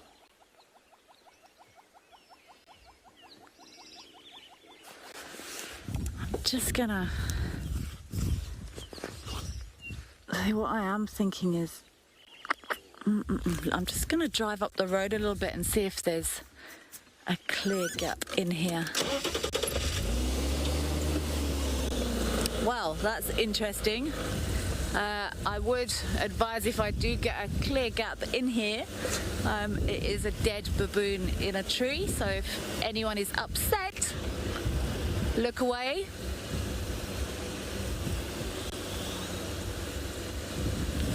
Chloe, whoa indeed. It's not unheard of, but yeah, if anyone is going to be upset by a baboon with its insides out, I would suggest tuning out. There's not actually a nice route up here. Do you think we might get around this side? Okay. How long have we got left? Oh, we've got 10 minutes. So if anyone's eating breakfast or similar, what's that?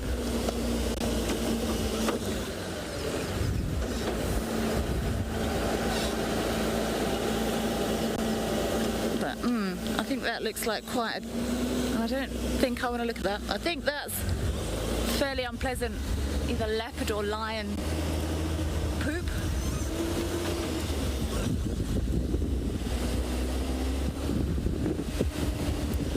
Go check out what's happening up here.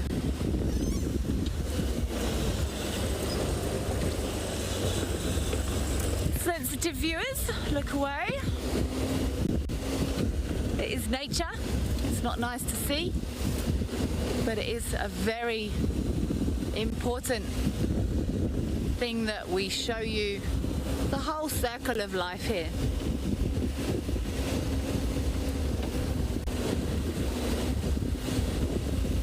I'm going to try and get a view on this baboon, or ex-baboon, and I suggest, if you're not comfortable, to maybe tune out.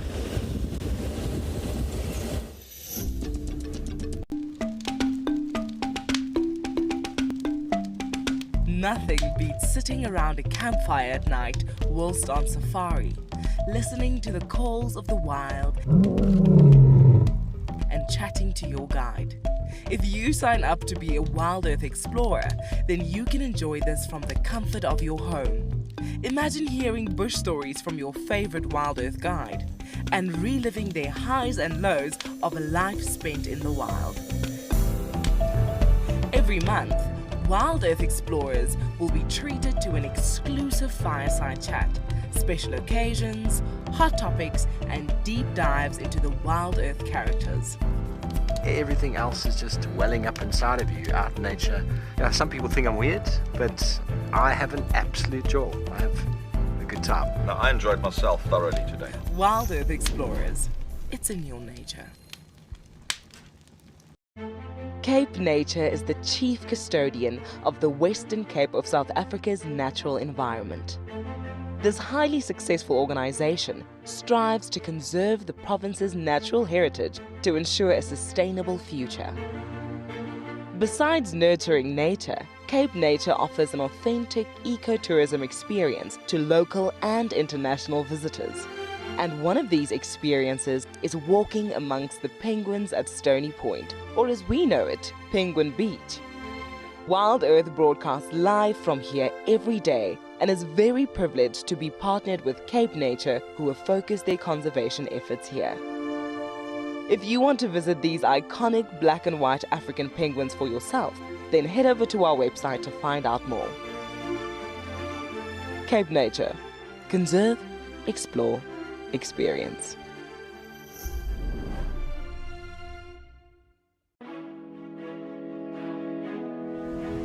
It's a legless skink, but I'm trying to identify this snake that's come out. Oh, no ways.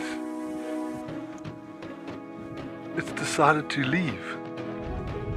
Go for the road, making way for it, and then we'll carry on.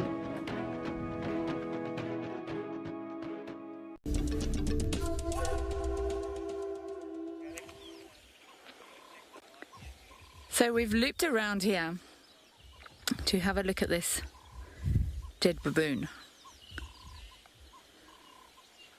There's another vehicle who's driven in here to practically underneath this animal to have a look and see if there's any sign of a leopard here, and there isn't.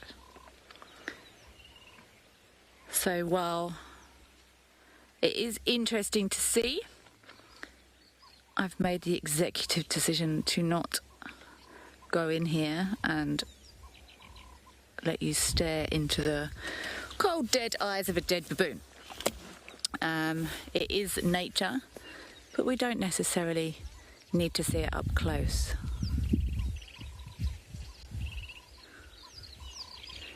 Anna Marie, it is quite unusual to see. It's not unheard of though. I have heard of leopards hunting baboons before, monkeys. I've watched a clip actually of a leopard hunting a monkey. That takes skill. But yeah, this would have been a real battle. This is a big baboon.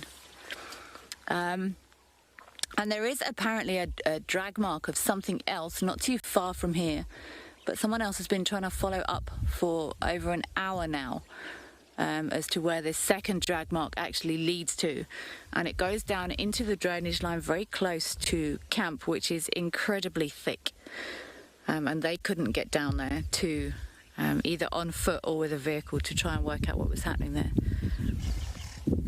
So I trust them. If they say it's too thick to walk in there, then the way I look at it is, you know, often people will walk into areas, unless you're looking for an animal and you've been tracking. If you walk into an area and then you find the animal, then it tells you that's where the animal is and you can stop tracking. But other than that, the way I look at it is if it's too thick to get a vehicle down there, then you can't get either a cameraman or guests down there. So I see little point in disturbing that animal, for the sake of, you know, if it's a confusing situation and you're really trying to establish exactly, you know, what the crime scene is and the sequence of events, etc., then fine, because it allows you to say, okay, right, this leopard's here, it hasn't gone over here, it's resting here, let's carry on.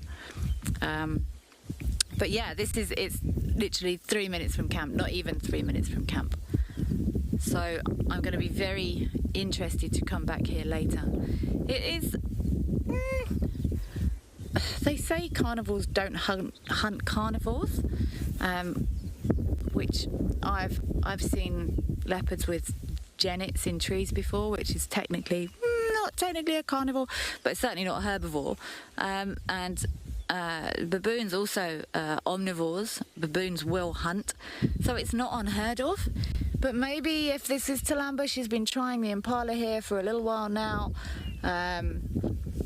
without success. She's been looping. You know, if she needs a meal, she needs a meal, and she will take what she needs to take. But yeah, if you gave me a choice between being trapped in a room with a baboon or a leopard, I suppose leopards got claws as well, but baboons are vicious animals. I would not want to corner a baboon or a monkey, for that matter. I'm going to stay here just for another few minutes, see if nothing appears, but I'm sure we'll be following up here this afternoon. I'm going to send you back to Cedric, who I think's on his way back to the area too.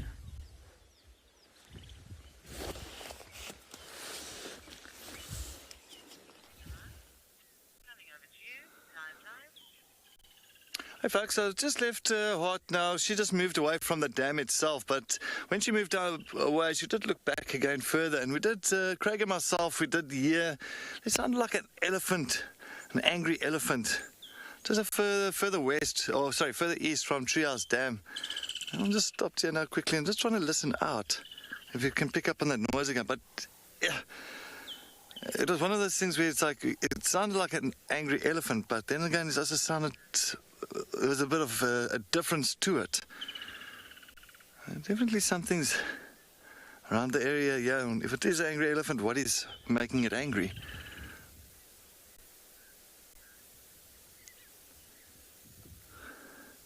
So much activity, so much action this morning. Unbelievable. Unbelievable. That's what's amazing. You never know what you're going to find around the corners.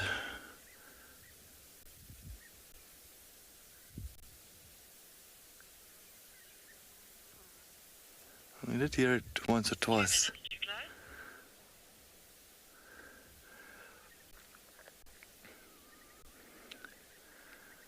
Of course, definitely the clouds are burning off now.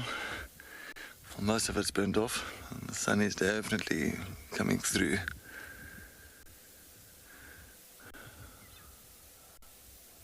I definitely think this afternoon and come back into this area just to really comb through this place a little bit more. Just to double check if there is something that did go down here in the last few minutes or during the morning, early morning. Geraldine, thank you for a terrific Tuesday, guys. Geraldine.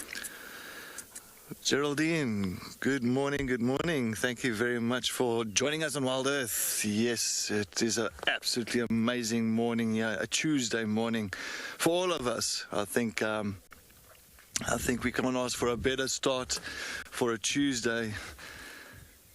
And just to take a look exactly all these different species, different scenarios, and just the beauty of, once again, what nature can throw, or what nature throws at us. You never know what you're going to get. It's always, like say, expect the unexpected. We all learn, all find out, we all learn every day, characters, individuals, and everything. But I just want to thank everybody for joining us on this beautiful sunrise drive, and hopefully this afternoon at a sunset drive, we will get new things for everybody. Have a wonderful day.